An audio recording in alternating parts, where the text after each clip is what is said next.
সাকিব ভাই আমাদের কাজিনদের মধ্যে সবচেয়ে বড় এবং সবার পছন্দের। জানেন শয়তান কাকে বেশি ধোঁকা দেয়? আমরা বলি যে নিয়ম করে নামাজ কালাম পড়লে, রোজা করলে, ইসলামী বিধিবিধান মানলে শয়তান নাকি আসে না, আর যারা এর বিপরীত কাজ করে শয়তান নাকি তাদেরকে বিরক্ত করে বা তাদেরকে পথভ্রষ্ট করার চেষ্টা করে। আসলে কি তাই? তাহলে সাকিব ভাইয়ের সাথে কেন এমন হলো? আসলে কি জানেন ভাইয়া, যারা আল্লাহর আদেশ নিষেধ মানে না, নামাজ কালাম পড়ে না, তাদের শয়তান ধরে না। দুঃখিত ভাইয়া, কিন্তু বলতে বাধ্য হচ্ছি যে এমন বেনামাজি আর ধর্মের বিষয়ে উদাসীন ব্যক্তিরা খোদ নিজেরাই শয়তান, তাই শয়তান তাদের কোনো ক্ষতি করে না। আর যারা আল্লাহর নেক বান্দা, তাদের প্ররোচনা দিয়ে শয়তান মৃত্যু অবধি নিয়ে যায়, যার উদাহরণ হলো সাকিব ভাইয়া। অবশ্য এখানে ওনার যে দোষ নেই তাও বলা যাবে না। কৌতূহল আর প্রমাণ করার আজব এক চক্রের মাঝে পড়ে উনি আজ কবরবাসী।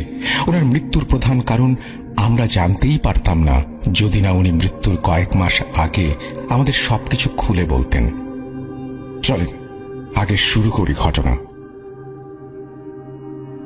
2014 সাল 12 নভেম্বর বিকেল 4টা।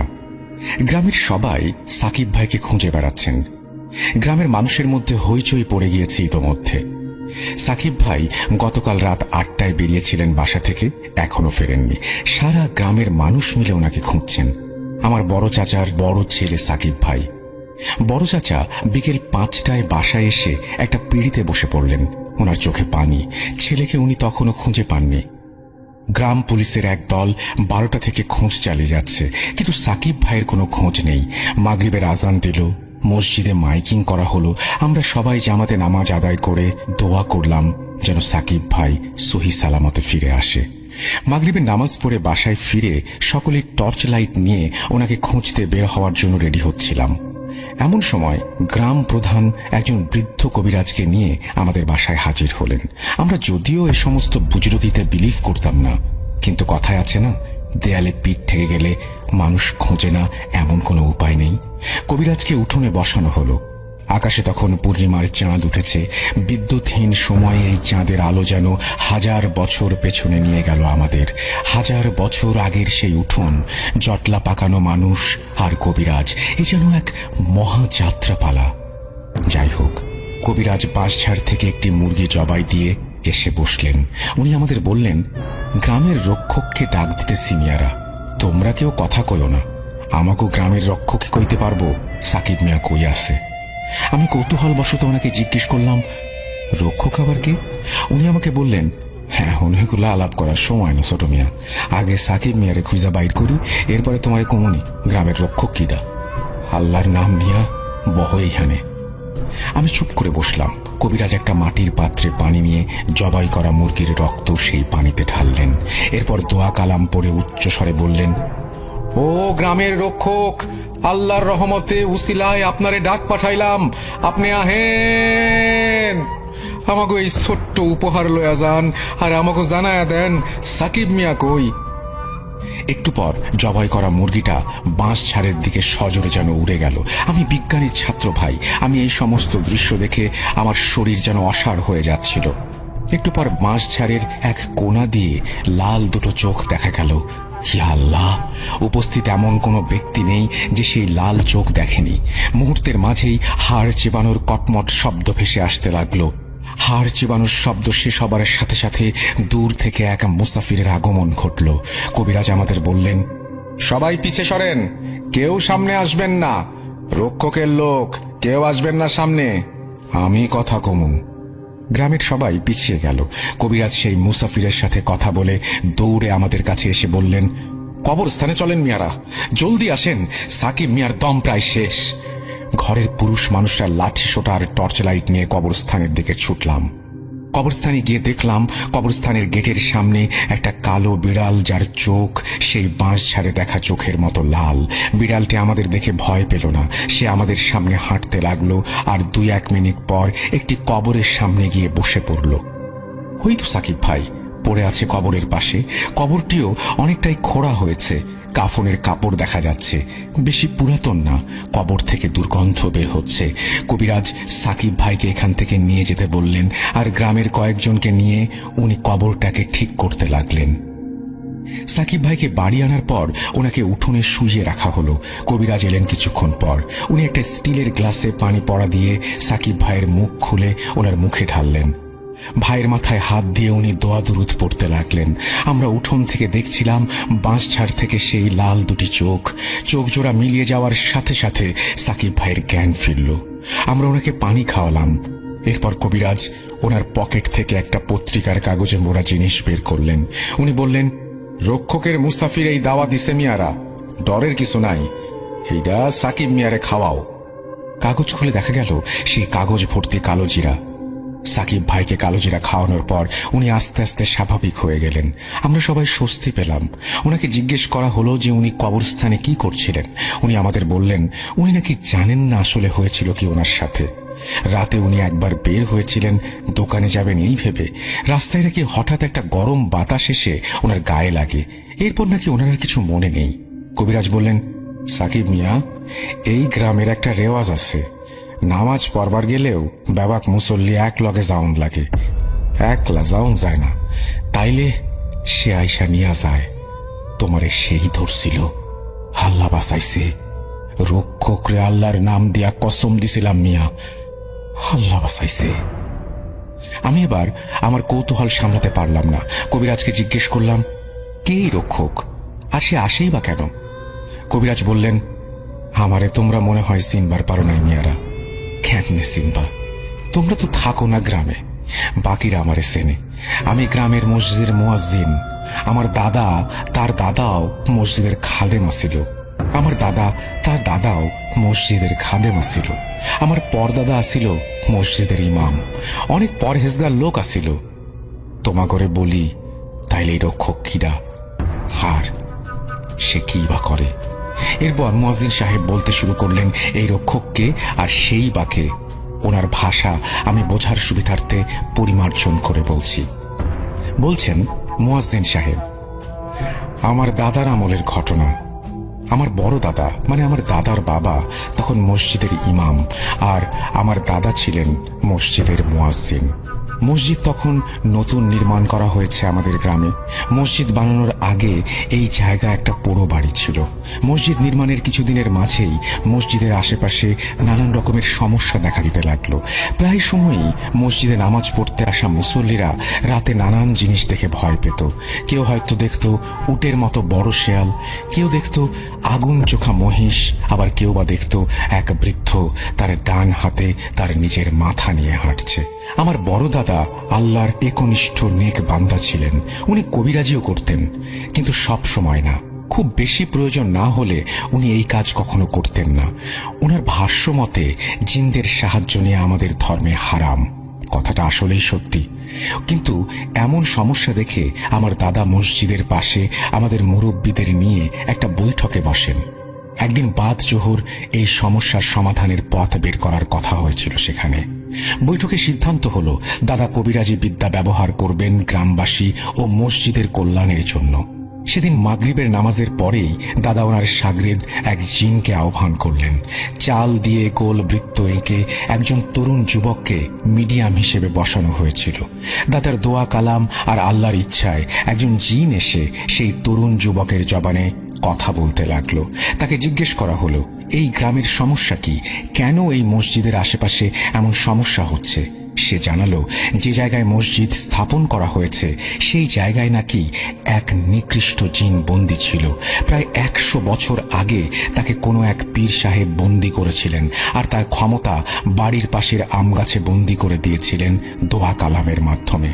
যেহেতু মসজিদ বানানোর সময়ে জায়গাটি খনন করা হয়েছিল, সেহেতু যেই জায়গায় জিনকে বন্দী করা হয়েছিল সেই জিনিসটি নষ্ট হয়ে শয়তান জিনটি মুক্ত হয়ে যায়, কিন্তু তার ক্ষমতা এখনো সেই আম গাছে বন্দী।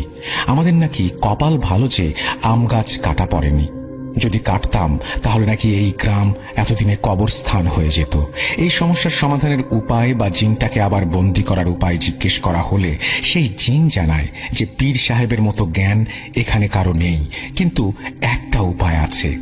আমরা জিজ্ঞেস করি উপায় কি? জিনটি জানায় যে পীর সাহেব যেই জিনের সাহায্য নিয়ে শয়তান জিনকে বন্দী করেছিল সেই সাহায্যকারী জিন গ্রামের শেষ কোণায় যে ভাঙা বাড়ি আছে সেই বাড়ির সামনে নিম গাছের নিচে বন্দী। আমরা অবাক হয়ে জিজ্ঞেস করি যে ভালো জিন বন্দি কেন? সে জানায়, যেদিন সেই শয়তানকে সেই সাহায্যকারী জিন আর পীর সাহেব মিলে বন্দি করে, সেদিন সেই জিন আল্লাহর কাছে ফরিয়াদ জানায় যে তাকে যেন এসব খারাপ কাজ আর খারাপ জিনিস আর দেখতে না হয়। এতে নাকি তার ভেতর বিরূপ প্রভাব পড়ছে আর সে কষ্ট পাচ্ছে মানুষের কষ্ট দেখে। আল্লাহর কাছে করা ফরিয়াদ জিনটি পীর সাহেবকে জানায়। সেই জিনের ফরিয়াদ শুনে পীর সাহেব তাকে বলেন, ঠিক আছে, তাহলে তোকে আমি গ্রামের শেষ প্রান্তে একটি টিনের ট্যাঙ্কের মধ্যে বন্দি করে রাখবো। তুই সারা জীবন ইবাদত করবি সেখানে। তুই যতদিন বাঁচবি ততদিন তোর খানা পিনা সবকিছু সেখানেই পাবি, কিন্তু তুই নিজের ইচ্ছায় বের হতে পারবি না সেখান থেকে। যদি কেউ তোকে মুক্ত করে, আমাকে কথা দে তুই নিজ ইচ্ছায় বের হবি না। সেই শয়তান মুক্ত হলে যদি সাহায্যের জন্য তোকে কেউ মুক্ত করতে আসে, তাহলে তুই তাদের সাহায্য করবি। আমার মৃত্যুর পর যদি তুই মুক্ত হোস, তবে এই গ্রামের হেফাজত করবি সেই শয়তানের হাত থেকে। জিনটি প্রতিজ্ঞা করে যে সে পীর সাহেবের সব কথায় রাজি। এরপর একটি টিনের ট্রাঙ্কের ভেতর তাকে আটকে ট্রাঙ্কটি পীর সাহেব মাটিতে পুঁতে সেই মাটিতে একটি নিম গাছের চারা রোপণ করেন। তরুণ যুবকের ওপর ভর করা জিনটি আমার দাদাকে বললেন সেই সাহায্যকারী জিনকে মুক্ত করে দিতে। এই বলে তরুণ যুবকটি অজ্ঞান হয়ে গেল। অজ্ঞান হবার আগে তরুণ যুবকটি বলেছিল যে সেই সাহায্যকারী জিনের মুক্তির পর সেই শয়তান ভালো জিনটির ওপর প্রতিশোধ নিতে আবারও পরিপূর্ণভাবে জেগে উঠবে। সাবধান, কবরস্থানের বাইরে পূর্ব পাশের শেষ কোণায় কবরের মাটি যেন কোনোভাবেই খোঁড়া না হয়, কারণ সেই কবর নাকি সেই পাপিষ্ঠ জিনের পাপিষ্ঠ কালো জাদুকর মাস্টারের। সেই কবরের ভেতরে একটা লৌহ পেরেক আছে। সেই পেরেক যদি আম গাছে গেঁথে দেয়া হয়, তবেই সেই শয়তানের শক্তি আবার ফিরে আসবে। কিন্তু এই কাজ যে করবে সে অপবিত্র থাকবে বলেই তাকে দিয়ে এই কাজ করাতে পারবে শয়তান। গ্রামের মুসল্লিদের একা একা নামাজে যাওয়ার ওপর নিষেধাজ্ঞা দিয়ে তরুণ যুবক অজ্ঞান হয়ে গেল। আমরা এরপর সবাই মিলে গ্রামের শেষ প্রান্তে ভাঙা বাড়ির কাছে গিয়ে নিম গাছের নিচে মাটি খুঁড়তে থাকি। প্রায় 7 থেকে 8 হাত মাটি খোঁড়ার পর আসলে একটা টিনের ট্রাঙ্ক খুঁজে পাই আমরা। ট্রাঙ্কের ওপরে আরবিতে খোদাই করে লেখা ছিল, এখানে যে বসবাস করে সে একজন জিন, তার নাম ইয়াসিন। যদি তাকে মুক্ত করতে চান তবে তার নাম ধরে 3 বার ডাকুন। এরপর ট্রাঙ্কের মুখ খুলুন। আমার দাদা ট্রাঙ্কের সামনে দাঁড়িয়ে 3 বার ইয়াসিন বলে ডাকলেন এবং ট্রাঙ্কের মুখ খুললেন। ট্রাঙ্কের মুখ খোলার সাথে সাথে ট্রাঙ্কের ভেতর থেকে একটি কালো বিড়াল লাফ দিয়ে বেরিয়ে পালিয়ে গেল। আমার দাদা বললেন যে ইয়াসিন জানে তাকে মুক্ত করার কারণ কি, সে তার কাজ করবে। আমরা যেন যে যার বাড়ি চলে যাই। আমাদের বিদায় দেওয়ার আগে উনি আমাদের সাবধান করলেন যে ইয়াসিন এখন থেকে এই গ্রামের রক্ষক। সাবধান, কেউ যেন নিজ স্বার্থ হাসিল করার জন্য তাকে ডেকো না, তাকে যেন নিজের মতো থাকতে দেয়া হয়। এই ইয়াসিন হলো এখন এই গ্রামের রক্ষক। সেই নিকৃষ্ট জিন হলো সেই যার শক্তি আজ অবধি মসজিদের পাশের আম গাছে বন্দী। আম গাছের কাছে যেন কেউ না যেতে পারে সেজন্য আম গাছের চারপাশে উঁচু করে বাঁশের বেড়া দেয়া হয়েছে আজ অবধি। মুয়াজ্জিন সাহেবের কথা শুনে আমি যেন কোনো এক রূপকথার দেশে চলে গিয়েছিলাম। রাত, পূর্ণিমার আলো আর সামনে এমন ইতিহাস শোনা। যাই হোক, এরপর মুয়াজ্জিন সাহেব আমাদের বলেন আমরা যেন শহরে ফিরে যাই। এখানে থাকা নাকি আমাদের জন্য ঠিক হবে না। এই মুহূর্তে আমরা শহরে ফিরে আসি। শহরে ফিরে আসার পর থেকে সাকিব ভাই কেমন যেন হয়ে গেল। জিন নিয়ে যেন বলতে গেলে অবসেসড হয়ে গেলেন উনি। জিন নিয়ে প্রায় যত রকম কিতাব লাইব্রেরিতে অ্যাভেলেবেল ছিল উনি কিনে আনতেন আর একা একা বসে বসে সেসব পড়তেন। আস্তে আস্তে মসজিদে যাওয়া বন্ধ করলেন, যদিও বাসায় নামাজ পড়তেন। কিন্তু আসলেই কি পড়তেন? কি ভাই, কি মনে হয় পড়তেন উনি নামাজ? শুনুন আমার চাচির জবানে। সাকিব সবসময় বাসায় থাকতো কলেজ থেকে ফিরে। বন্ধু বান্ধবের কোনো নেশা ছিল না। আজান দিলে ওয়াশরুমে গিয়ে ওযু করে আসতো, নামাজ পড়তো সব সময়। এমনটা আমি ভাবতাম। এই ভাবনা আমার ভাবনাই থাকতো যদি না সেদিন রাত আমার জীবনে আসতো। সাকিবকে নিয়ে সেদিন গ্রাম থেকে ফেরার পর বাসায় কিছু অদ্ভুত ঘটনা ঘটতে লাগলো। যেমন রাতে বাসায় হাঁটা চলার আওয়াজ পাওয়া যেত, হাড় চেবানোর আওয়াজ পাওয়া যেত, মাংস পচা দুর্গন্ধ পাওয়া যেত। ও হ্যাঁ, সব থেকে অবাক করা বিষয় ছিল যে ডিপ ফ্রিজ থেকে মাছ মাংস যেন উধাও হয়ে যেতে লাগলো। এসব বিষয়ে পাত্তা যদিও খুব একটা দিতাম না। হ্যাঁ, দিতাম না, সেদিন রাতের আগ পর্যন্ত দিতাম না। কিন্তু সেদিন রাতে যা দেখলাম সেটা দেখে আমার আর সাকিবের আব্বার রুহ কেঁপে উঠেছিল। আমি সেদিন রাতে তাহাজ্জুদের নামাজ পড়ার জন্য আগে ভাগে উঠে নামাজে দাঁড়িয়ে যাই। হঠাৎ আমার নাকে কাঁচা মাংসের গন্ধ এসে লাগে। আমি নামাজ শেষ করে বাইরে বের হয়ে ডিপ ফ্রিজ চেক করি, কিন্তু তেমন কিছু পাই না। সাকিবের ওয়াশরুম ছিল ওর রুমের বাইরে। ওর ওয়াশরুমে আলো জ্বলছে, আমি দেখতে পেলাম। দরজা হালকা খোলা, আমি দেখলাম সাকিব অজু করছে। ও অজু করছে দেখে আমি চোখ সরিয়ে আবার নামাজ পড়তে চলে যাচ্ছিলাম। এমন সময় মনে হলো যে সাকিব কোনো পানি দিয়ে অজু করছে, কিন্তু সেই পানিটির রং লাল। ওয়াশরুমে গিয়ে আমি যা দেখলাম সেটি দেখে আমার শরীর ঠান্ডা হয়ে আসলো। সাকিব একটা বালতিতে কাঁচা মাংস রেখেছে, সেই মাংস থেকে বের হওয়া লাল রক্তের পানি অজুর মতো করে ব্যবহার করছে সাকিব। ও প্রথমে নিজের হাত ও কবজি 6 বার ধুলো, এরপর মুখে পানি দিল। চেহারা না ধুয়ে নিচে সেই পানি লাগালো, এরপর মাথায় পানি লাগালো, কিন্তু উল্টো করে, মানে অজু যেভাবে করে ঠিক সেইভাবে নয়। এরপর আমি সাকিবের বাবাকে রুমে এসে ডাকলাম আর ওনাকে সবকিছু খুলে বললাম। উনি আমাকে বললেন আমি নাকি ঘুমের ঘোরে ভুল দেখেছি। আমি তবুও ওনাকে আমার সাথে সাকিবের রুমে আসতে বললাম। আমরা সাকিবের রুমের কাছে এসে গেলাম দুইজনে। সাকিবের বাবাও কাঁচা মাংসের গন্ধ পাচ্ছিলেন নিজের ঘরে। একটু শব্দ করে তেলাওয়াত করছিল সাকিব, কিন্তু কি তেলাওয়াত করছিল বুঝতে পারছিলাম না। ওর ঘরের দরজা একটু খুলতেই আমরা যা দেখলাম সেটি বলতে গিয়ে এখনো আমার গায়ের লোম দাঁড়িয়ে যাচ্ছে। সাকিব কোনো একটি সূরা উল্টা করে পড়ছে। সাকিবের বাবা সাকিবকে সজোরে ধমক দিয়ে বললেন, সাকিব তুই কি করছিস? পাগল হয়ে গেছিস? থাম থাম বলছি। সাকিব নামাজ ছেড়ে দিল, আমাদের দিকে তাকিয়ে বলল, আব্বু আমি এমনি এমন করছিলাম, তোমার কাছে একটা জিনিস চাইবো, দিবা? সাকিবের বাবা জিজ্ঞেস করলেন, কি?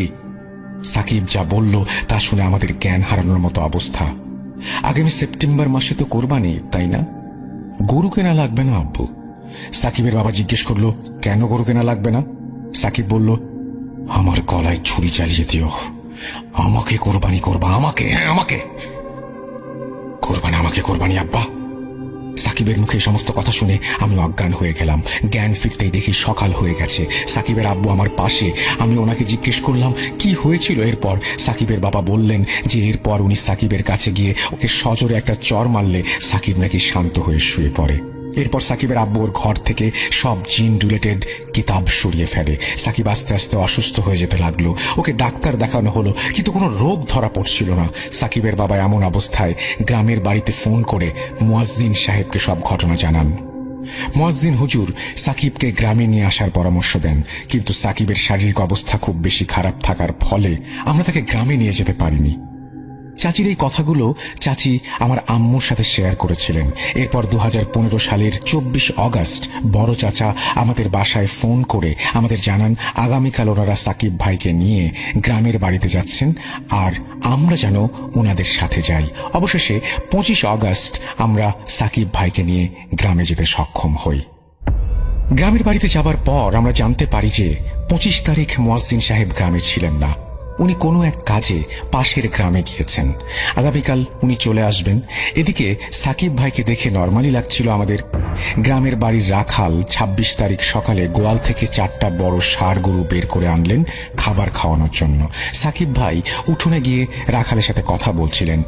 একটু পর আমি দেখলাম রাখাল উচ্চ স্বরে সাকিব ভাইকে বলছে, এই মিয়া কি কন, মাথা ঠিক আছে? তাদের কাছে বিচার দিমু কইলাম। আমি রাখালকে ধমক দিয়ে তার এরকম আচরণের কারণ জিজ্ঞেস করলাম। সে বলল যে সাকিব ভাই নাকি তাকে নানান ধরনের উল্টাপাল্টা কথা বলছেন। আমি জিজ্ঞেস করলাম, কি বলছেন উনি? সাকিব ভাই আমাকে রাখালের সাথে কথা বলতে দিলেন না। উনি আমাকে ধরে নিয়ে চলে যেতে লাগলেন, বলেন, ধুর বাদ দে, মূর্খ লোকেরা। আমি সাকিব ভাইয়ের সাথে চলে এলাম। একটু পর সাকিব ভাই খেতে বসলেন বাসায়। আমি বাসা থেকে বের হয়ে রাখালকে জিজ্ঞেস করলাম, ভাইয়া আসলে কি বলছিল? রাখাল বলল, সাকিব ভাই নাকি তাকে বলছিল গরুকে না খাইয়ে তাকে কেন খাওয়ানো হচ্ছে না। আসন্ন কোরবানি ঈদে ওনাকে নাকি কোরবানি করা হবে আর উনি নাকি প্রস্তুত। আমি রাখালকে বললাম যে ভাইয়া রসিক মানুষ, তাই মজা করেছে। রাখালকে আরো 7-5 বুঝিয়ে এলাম। সন্ধ্যায় মাগরিবের নামাজের পর মুয়াজ্জিন সাহেব এলেন গ্রামের বাড়িতে। মুয়াজ্জিন সাহেব একটি আসন তৈরি করলেন। আসনের মাঝখানে চালের বৃত্ত এঁকে সাকিব ভাইকে সেখানে বসানো হলো। সাকিব ভাই আসন দেখে কেমন যেন রেগে যাচ্ছিলেন। উনি কোনোভাবেই হুজুরের আসনে আসবেন না, কোনোভাবেই না।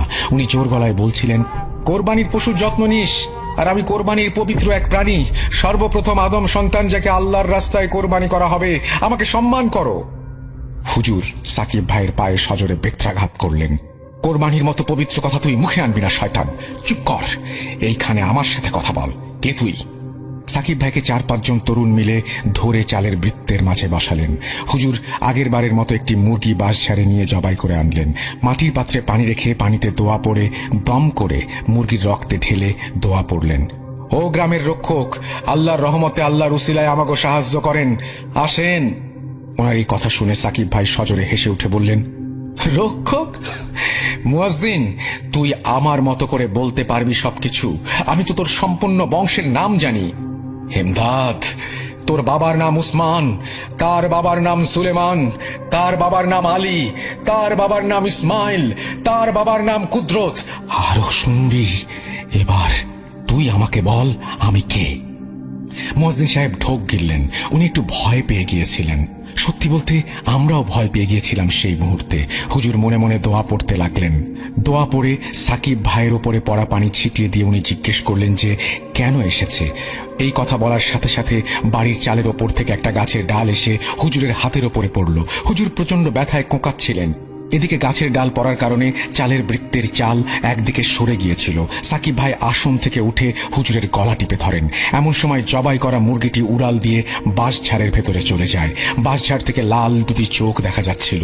সাকিব ভাই নড়ে চড়ে বসলো, ভয়ে সে ঢোক গিলতে লাগলো। বাঁশঝাড় থেকে হাড় খাওয়ার কটমট শব্দ আসছিল। হুজুর নিজেকে সামলে নিলেন।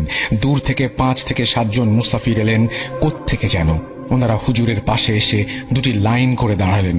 হঠাৎ হাড় খাবার শব্দ থেমে গেল।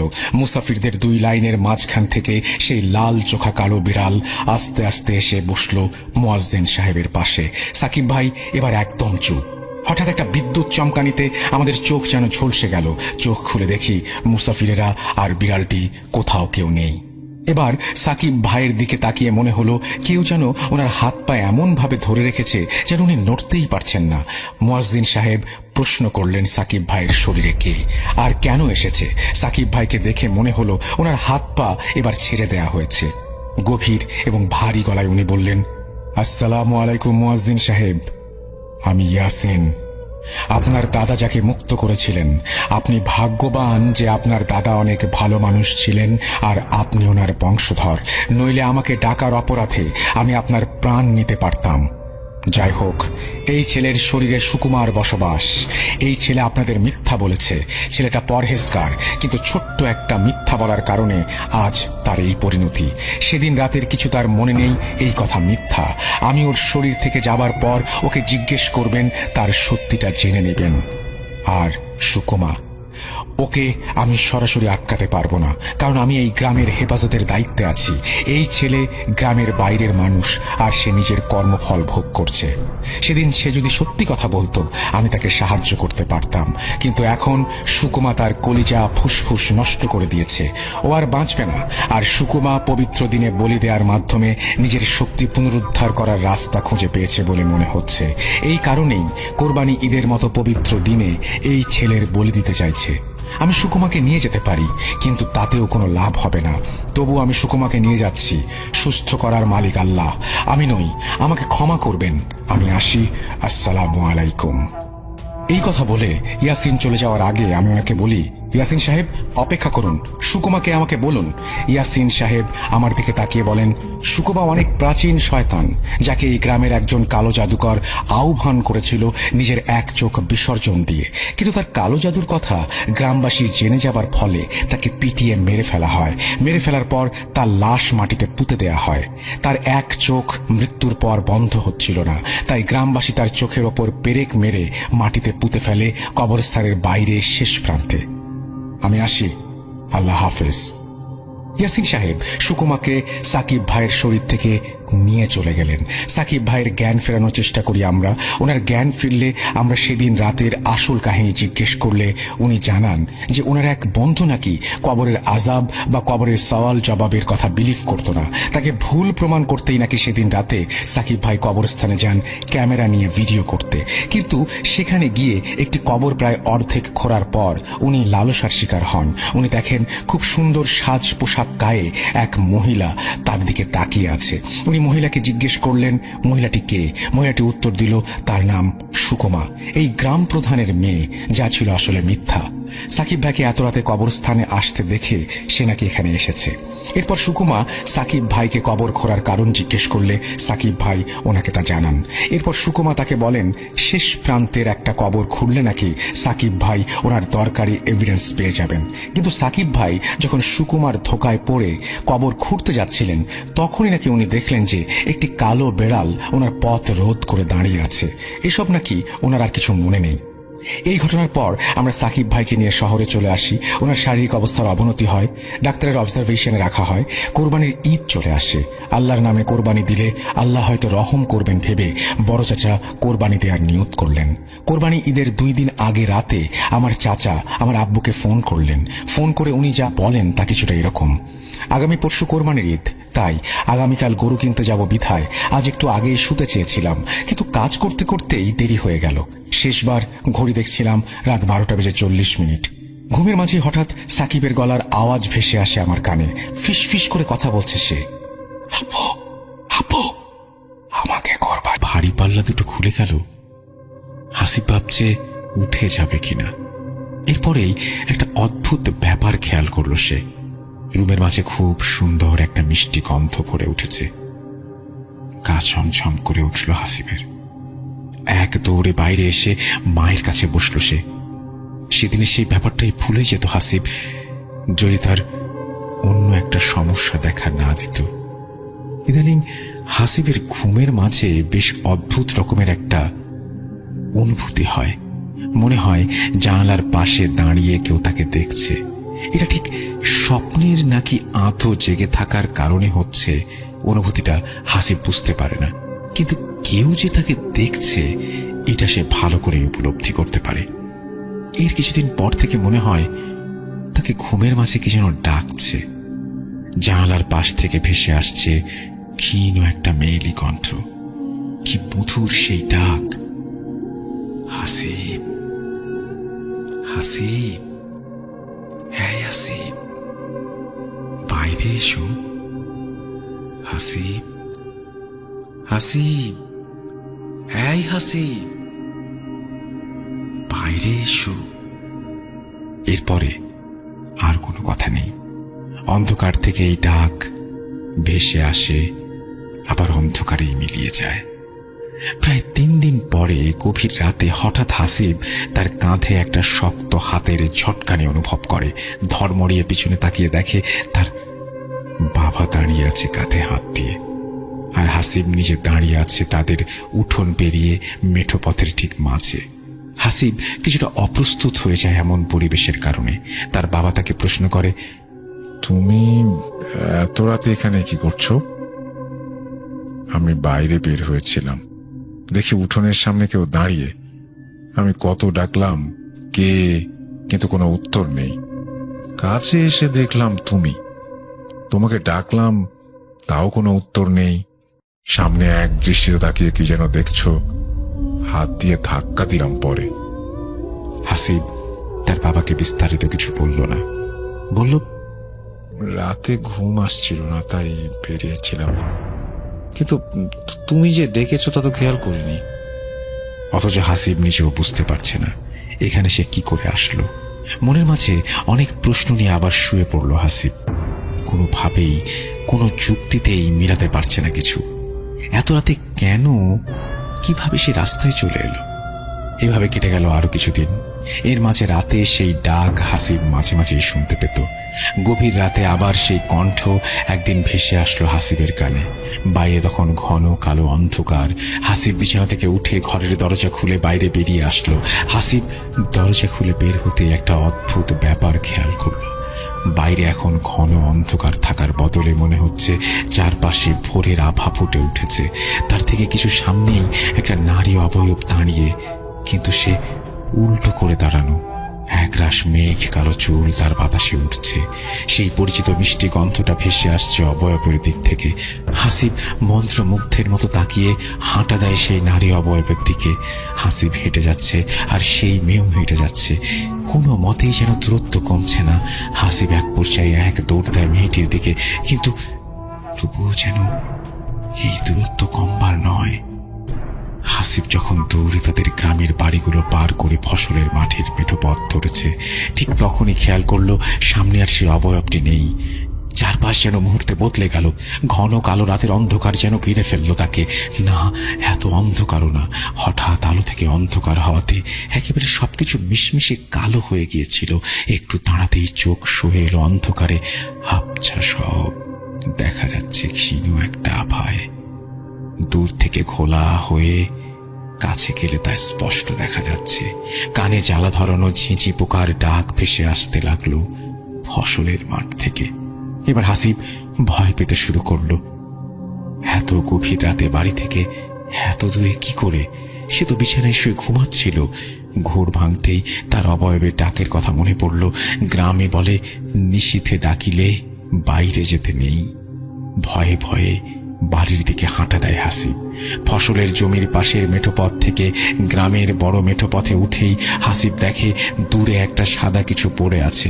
রাস্তায় যে দিকটায় এমন সাদা কিছু দেখা যাচ্ছে, সেখানে এক পাশে বিশাল ফসলের ক্ষেত, আর অন্য পাশে ছোট দুইটা মজা ডোবা, আর সেই ডোবার পাশে সারি সারি কলা গাছ। হাসিব ভাবল, রাতের আলো আধারে কলা গাছ এমনভাবে প্রায়শই দেখা যায় গ্রামের পথে। এমন অনেক আগেও হয়েছে। ভয় পেয়ে কাছে গিয়ে দেখেছে কলা গাছ পড়ে আছে রাস্তায়। তার মাঝে আজ এটা ভয় ঢুকেছে ভেতরে। সুতরাং এটা স্বাভাবিক। নিজেকে অভয় দিয়ে হাঁটতে শুরু করে হাসিব। আস্তে আস্তে সামনে এগোতেই সাদা জিনিসটা ধরা দিচ্ছে তার দৃষ্টিতে, আর তাতেই যেন ভয় আরো বেড়ে যাচ্ছে তার কাছে। কাছে যেতেই যেন চকচক করে উঠল সাদা বস্তুটি। আবছা অন্ধকারেও সাদা যেন চোখে ছুঁয়ে এসেছে। একটা নতুন বাঁশের চাঁটাইয়ের ওপর কাফন করা একটা লাশ শোয়ানো। ভয়ে হাসিবের পা যেন থেমে গেছে। তার মনে হলো পা থেকে মাথা পর্যন্ত সব একসাথে থেমে গেছে। শরীরের সমস্ত লোমগুলো যেন ভয়ে দাঁড়িয়ে গেছে। তার মনে হচ্ছে যেন শরীরের শিরা উপশিরা দিয়ে ঠান্ডা বরফের স্রোত বয়ে চলেছে। তার মনে হলো কেউ যেন কোথা থেকে আর চোখে তাকে দেখছে এবং দৃষ্টি দিয়ে গিলে ফেলছে তাকে। সময় আর যাচ্ছিল না, থেমে গেছে। মনে হচ্ছে কত ঘন্টা ধরে এই পাথরের মতো দাঁড়িয়ে আছে সে। এমন সময় হঠাৎ মনে হলো যেন মানুষের আওয়াজ শুনল সে। শরীরে যেন হঠাৎ বিদ্যুৎ খেলে গেল। সে কান খাড়া করে খুঁজছে সেই শব্দের উৎস। হঠাৎ দেখে পাশে অন্ধকার ফুঁড়ে একটা লোক বেরিয়ে আসলো তার দিকে। না, এই লোককে তার গ্রামে তো সে কখনো আগে দেখেনি। লোকটি তার দিকে এগিয়ে আসে। এসেই অনেক গম্ভীর, বেশ রাশভারী কণ্ঠে বলে, তোমাদের গ্রামে কবরস্থানটা কোন দিকে বলতে পারবে? এই কণ্ঠেই যেন লুকিয়ে আছে রাজ্যের ভয়। হাসিব তখন ভয়ে কাঁপছে। তার সারা শরীর ঘেমে যাচ্ছে। সে ভয়ে ভয়ে বলল, এই মাঠ পেরিয়ে সামনে একটা জঙ্গল আছে। সেই পাট পার হলেই বাঁশঝাড় পড়বে, সেটাতেই আমাদের গ্রামের কবরস্থান। লোকটি হাসিবকে বলল, তুমিও চলো আমার সাথে। এই লাশটাকে কবর দিতে হবে। তুমি আমাকে কবরস্থান পর্যন্ত নিয়ে যাবে, দেখিয়ে দেবে। হাসিব তখন বলল, আমি গ্রামে যাই, আরো কিছু লোকজন নিয়ে আসি। এই পথে কবরস্থানে প্রচুর শেয়ালের দল, আর এই লাশের খাটিয়া নেয়ার জন্য তো মানুষ দরকার। লোকটি রাগান্বিত হয়ে হাসিবের দিকে তাকাতেই দেখল চোখ দিয়ে যেন রাগে আগুনের হলকা বের হচ্ছে। আর কথা বলার মতো সাহস নেই হাসিবের। লোকটি যেদিক থেকে বের হয়ে এসেছিল সেই দিকে আরো দুজন লোক বেরিয়ে আসলো। তাদের চোখও মনে হচ্ছে লাল রক্তবর্ণ। ভয়ে তাদের মুখ দিয়ে কোনো কথা বের হচ্ছে না। বারবার মনে হচ্ছে এই বুঝি জ্ঞান হারিয়ে ফেললেই বেঁচে যায় তারা। এটা কি কোনো স্বপ্ন নাকি বাস্তব, নাকি স্বপ্ন আর বাস্তবের মাথায় আটকে যাওয়া? বুঝতে পারে না হাসিব। লোকটি হাসিবকে লাশের দিকটা দেখিয়ে বলল, এই খাটিয়ার এক পাশটা ধরে আমাদের সাথে কাঁধে নাও। হাসিব ভয়ে ভয়ে এগিয়ে গেল লাশটির দিকে। সে পেছনের বাম পাশের মাথাটা ধরে তাদের তিনজনের সাথে কাঁধে তুলে নিল খাটিয়াটি। বাঁশ দিয়ে বানানো একটা খাটিয়া, তার চারপাশে কোনো বাউন্ডারি নেই। কাঁধে নিতেই ভেসে এলো একটা তীব্র মিষ্টি গন্ধ। এই গন্ধ তার খুব পরিচিত। ঘরে মাঝে মাঝে ভেসে আসতো এই গন্ধ। আজ মেয়েটার পেছনে আসার সময়ও ঠিক এমনই গন্ধ তার নাকে এসেছে। তবে কি তার সাথে পরিকল্পিতভাবে কিছু হচ্ছে? ভয়ে ভয়ে লাশ কাঁধে নিয়ে পা চালাতে থাকে হাসিব। লাশের ওজন বেশ স্বাভাবিক মনে হচ্ছে। বাইরের কালো অন্ধকার ফুঁড়ে তাদের গ্রামের মেঠোপথ থেকে ফসলের সেই ছোট মেঠোপথে নামল সে। চারপাশে ঝিঝি পোকার ডাক, আর তার থেকে একটা ঠান্ডা বাতাস এসে লাগছে হাসিবের মুখে। লোক তিনজন নিজের মাঝে কি সব যেন কথা বলছে, চেষ্টা করেও যেন কিছু বুঝতে পারছে না হাসিব। তারা যখন ফসলের মাঠ পার করে, ঠিক তখন মনে হলো হাসিবের পিছনে কিছু একটা আসছে। একটা ঘর ঘর শব্দ আসছে পেছন থেকে। হাসিবের যেন শরীর ঘামতে শুরু করেছে। তার মনে হচ্ছে আজ আর তার কোনো নিস্তার নেই। সে ভাবছে, কি থেকে কি হয়ে গেল? আমি যে এভাবে মারা যাব তা কি কখনো কেউ জানবে? আর কি দেখতে পাবো মানুষের মুখগুলোকে? তখনই ঠিক গড় সেই শব্দটা আরো বেশি ভেসে আসতে লাগলো পেছন থেকে। মনে হচ্ছে পেছনে একটা কুকুর আসছে তাদের। হাসিব পেছনে ফিরে দেখতে যাবে, ঠিক তখনই হাসিবের পাশে থাকা লোকটা বলে উঠল, ভুলেও পেছনে তাকাবে না, চুপ করে সোজা তাকিয়ে হেঁটে আসো। পেছনে না তাকালেই তোমার ভালো। ফসলের মাঠ পার করে তারা জঙ্গলের মাঝে উঠে এসেছে। পেছনের সেই শব্দ বা অনুভূতি কিছুই নেই। জঙ্গলের মাঝে ছোট ছোট জঙ্গলি লতাপাতায় পেঁচে যাচ্ছে হাসিবের পা, তাই দ্রুত হাঁটতে পারছে না সে। এরই মাঝেই দূর থেকে ভেসে আসলো একটা ক্ষীণ শব্দ। কোথাও দূরে একটা শেয়াল আর্তনাদ করে উঠল করুণ সুরে। ভয়ে আবার যেন শরীর ঠান্ডা বরফ হয়ে এলো হাসিবের। পায়ের নিচে জঙ্গলের শুকনো ডালপালা ভাঙার মর্মর মটমট মৃদু শব্দ, আর দূরে থেকে ডেকে ওঠা শেয়ালের করুণ ডাকে যেন ভয় জেঁকে ধরেছে তাকে। কেমন একটা ঘোর পরিবেশ তৈরি করেছে চারপাশ। শেয়ালের করুণ ডাক সেই দূরে মিলিয়ে যেতেই মনে হয় হাসিবের খুব কাছে থেকে ডেকে উঠল একটা শেয়াল।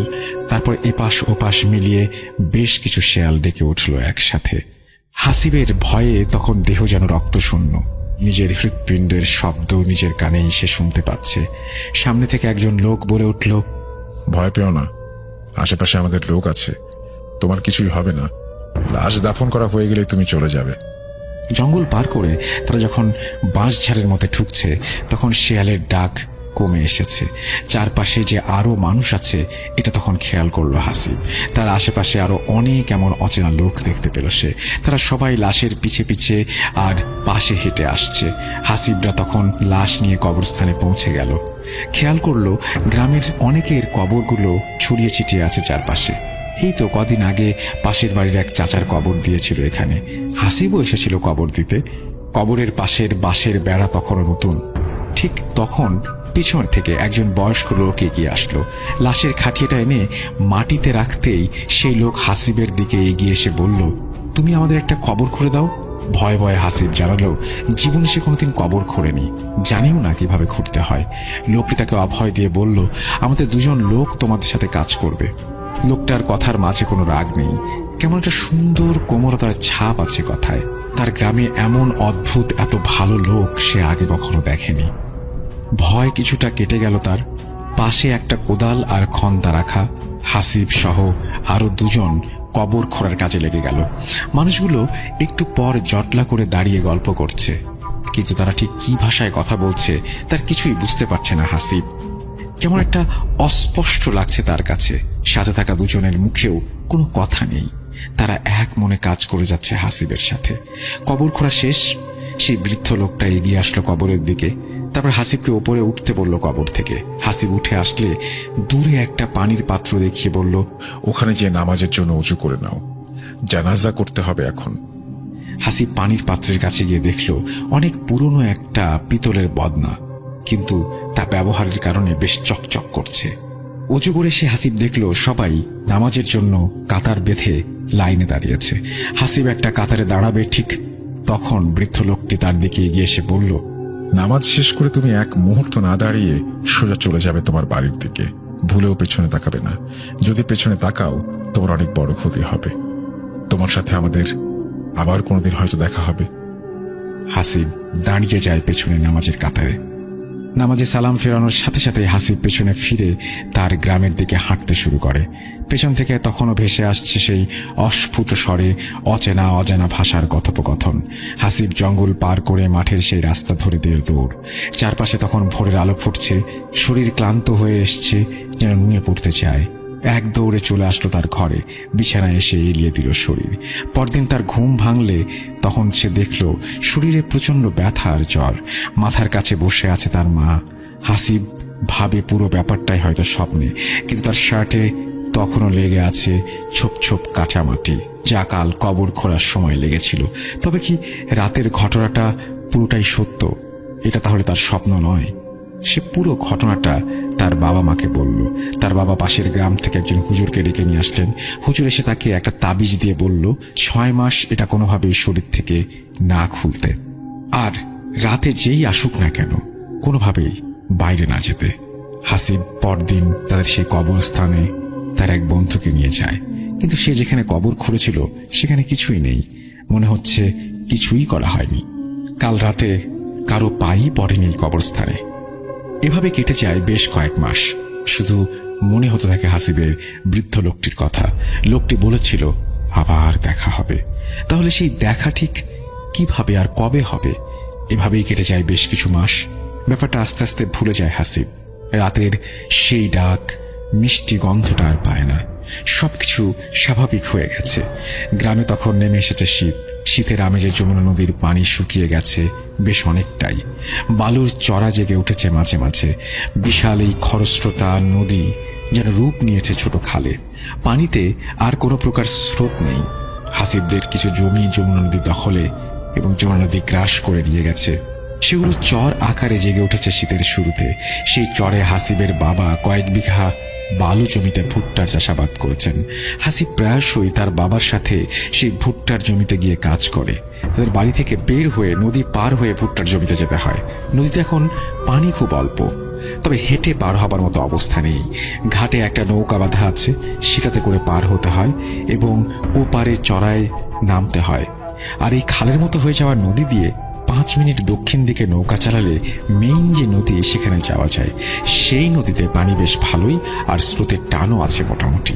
রাতে খাবার খেতে বসে হাসিবের বাবা হাসিবকে জানায় কাল ভোরে নদী পার হয়ে ভুট্টার জমিতে যেতে হবে।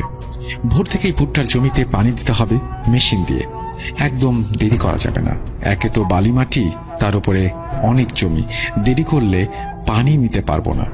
এদিকে অনেকের জমি আছে, একবার কেউ পানি নেওয়া শুরু করলে সময় অনেক নষ্ট হবে। কিন্তু হাসিবের বাবার ঠান্ডা লেগে জ্বর এসেছে, তাই তিনি ছেলেকে বললেন তুই কাল খুব ভোরে আলো ফোটার সাথে সাথে বের হয়ে যাবি। ঘাটে আমাদের নৌকা বাঁধা আছে, সেই নৌকাতে করে পার হয়ে যাবি। যার মেশিন তাকে বলা আছে তুই ভোরবেলায় আসবি, এটা সে জানে। হাসিব বাবাকে হ্যাঁ সূচক মাথা নেড়ে ভাত খেতে থাকে। বাবা বলে তুই ভোরে গিয়ে পানি দেওয়া শুরু কর, একটু বেলা হলে তারপরে আমি যাব, ততক্ষণে তুই পানি দিবি। অনেকটাই অবশ্য পানি দেওয়া হয়ে যাবে ততক্ষণে। হাসিব মুখে মুখে হ্যাঁ বলে এবং সেদিন রাতে সে তাড়াতাড়ি শুয়ে পড়ে। হাসিবের ভোরে ঘুম ভাঙে এবং জানালার পাশে থাকা একটা গাছের ডালে বসা পাখির কিচিরমিচির শব্দে তার ঘুমটা ভেঙেছিল। ঘুম থেকে উঠে ভোরের আভা ফুটতে শুরু করেছে চারপাশে। অন্ধকারাচ্ছন্ন ভাবটি তখনও কাটেনি। কুয়াশা পড়েছে, আশেপাশে মাত্র কয়েক হাতের বেশি জায়গা দেখা যাচ্ছে না, অর্থাৎ ভিজিবিলিটি অনেক কমে গেছে। বাইরে অসম্ভব ঠান্ডা। হাসিব হাত মুখে পানি দিয়ে বেরিয়ে যায় বাড়ি থেকে। শীতের এই ভোরে গ্রামের প্রায় সবাই ঘুমিয়ে থাকে। আশেপাশের কুয়াশার আড়ালে থাকা গাছ থেকে মাঝে মাঝে ভেসে আসে পাখির ডাক আর তাদের ডানা ঝাপটানোর শব্দ। গ্রামের মেঠোপথ শেষ করে হাসিব তখন নদীর ঘাটে এসে দাঁড়ালো। যখন নদীর ঘাটে এসে দাঁড়ালো তখন আশেপাশে কোনো মানুষের চিহ্ন নেই। আস্তে আস্তে নেমে গেল নৌকার দিকে। নদী এলাকায় ছোট থেকে বেড়ে ওঠা, তাই নৌকা চালানো বেশ ভালোই শিখেছিল হাসিব। এইসব ঘাটে সাধারণত মাঝি থাকে না। গ্রামের প্রায় অনেকেরই নিজস্ব নৌকা আছে। হাসিব হেঁটে ঘাটে নামে এবং নৌকা বাঁধার জায়গায় নেমে আসে, কিন্তু তাদের নৌকা বাঁধা নেই। কুয়াশায় ভালো দেখাও যাচ্ছে না কিছু। হাসিব একটু সামনের দিকে এগিয়ে যায়।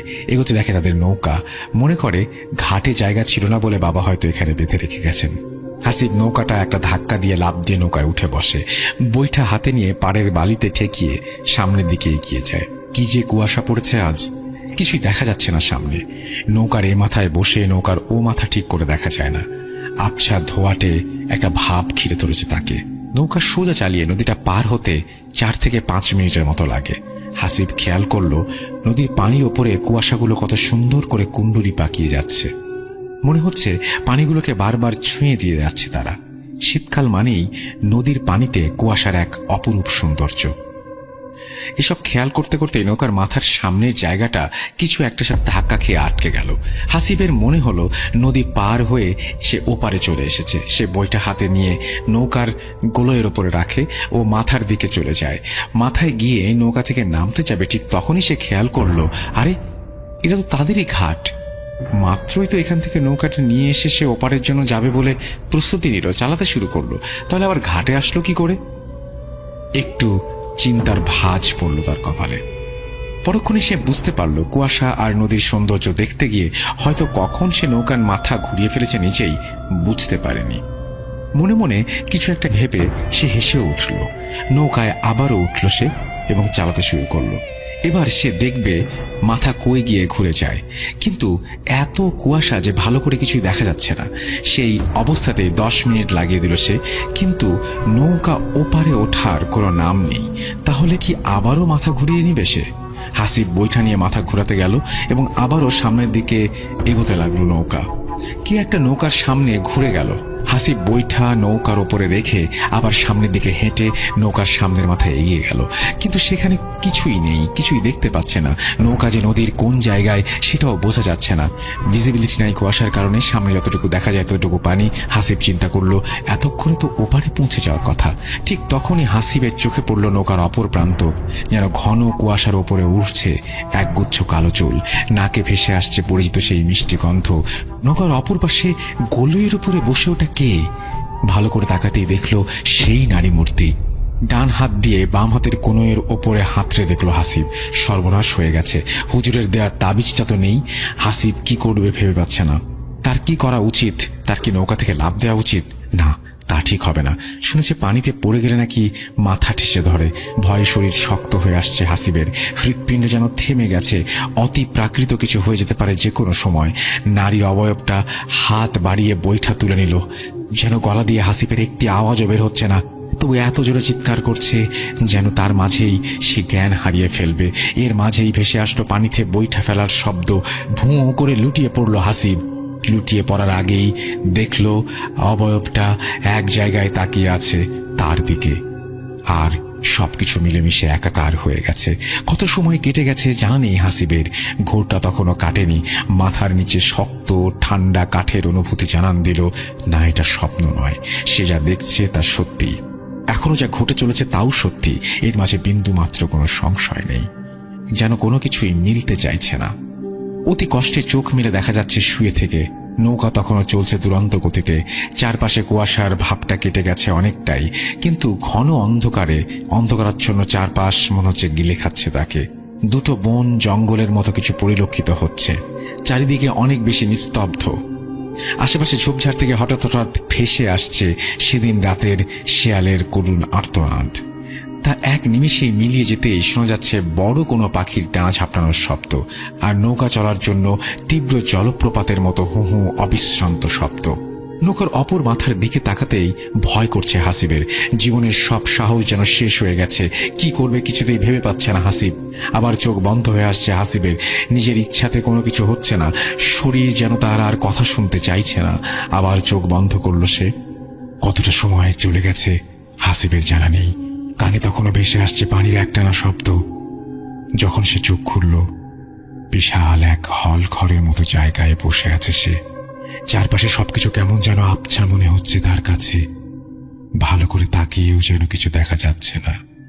আগের মতোই অস্পষ্ট কিছু কথা ভেসে আসছে তার কানে। সামনে পাশে মনে হচ্ছে কেমন একটা কুয়াশার আস্তরণ ভেসে আছে। ঘরের খোলা একটা পরিবেশ। হাসিব উঠতে চায়, কিন্তু শরীর তাতে সায় দেয় না। অগত্যা বসেই বোঝার চেষ্টা করে কোথায় আছে সে। সে নিচের দিকে তাকিয়ে খেয়াল করে তার সামনের মেঝেতে প্রায় 3টা বাটিতে সুন্দর বাহারি রকমের ফল দিয়ে সাজানো। হাসিবের পেটে তখন প্রচন্ড খিদে। খেতে ভয় হচ্ছে তার। কোথায় এসেছে, কি হচ্ছে কিছুই জানে না। সে বেশ চিন্তিত। এই রহস্যময় জগৎ থেকে কিভাবে বের হবে হাসিব? মনে হয় এক দৌড় দিয়ে বের হয়ে যায় এই কুয়াশা ফুঁড়ে, কিন্তু সেটা তো সম্ভব নয়। হাসিবের আস্তে আস্তে মনে পড়তে লাগলো, সে তো সকালে বাড়ি থেকে বেরিয়েছিল ভুট্টার জমিতে পানি দেওয়ার জন্য, তাহলে এখানে আসলো কিভাবে? উত্তর খুঁজতে গিয়ে সব মনে পড়ে যাচ্ছে হাসিবের। ভয়ে আবার জড়সড় হয়ে উঠল হাসিব। তবে কি এভাবেই মরতে হবে তাকে? এ থেকে বাঁচার কি কোনো উপায় নেই? ভয়ের একটা ঠান্ডা স্রোত বয়ে যায় হাসিবের শির দ্বারা দিয়ে। হঠাৎ সামনে থেকে ভেসে আসে একটা পরিচিত কণ্ঠস্বর। হাসিবের চিন্তা অসুবিধা হয় না, বহু মাস আগে কবরস্থানে ঠিক এই কণ্ঠস্বর সে শুনেছিল। তার মনে পড়ল সেই বৃদ্ধ তাকে বলেছিল, আমাদের আবারও দেখা হবে। হাসিব এবার আরো ভয় পেয়ে যায়। এবার তার সাথে কি হবে, কি হচ্ছে কিছুই বুঝতে পারে না সে। কি করবে সে এখন? বৃদ্ধ লোকটি সেই সাদা ঘন কুয়াশাচ্ছন্ন আস্তরণ ভেদ করে হাসিবের সামনে এগিয়ে আসে, জানতে চায় হাসিবের শরীর এখন কেমন আছে। হাসিব ভয়ে কান্না জড়ানো কণ্ঠে বলে, আমাকে ছেড়ে দিন, আমাকে যেতে দিন বাড়িতে, আমি আমার মা বাবার কাছে যেতে চাই। বৃদ্ধ লোকটি তাকে অভয় দিয়ে বলল, ভয় নেই, তোমাকে তোমার বাড়িতে পৌঁছে দেওয়া হবে। তুমি এখন এই ফলগুলো খেয়ে নাও, সারাদিন কিছুই খাওনি। হাসিব জিজ্ঞেস করে, আমি এখন কোথায় আছি? চারপাশে এমন কেন? আমাকে এখানে কে নিয়ে এসেছে? ঠিক তখনই হাসিব পাশ থেকে একটা মেয়ের হাসি শুনতে পেল।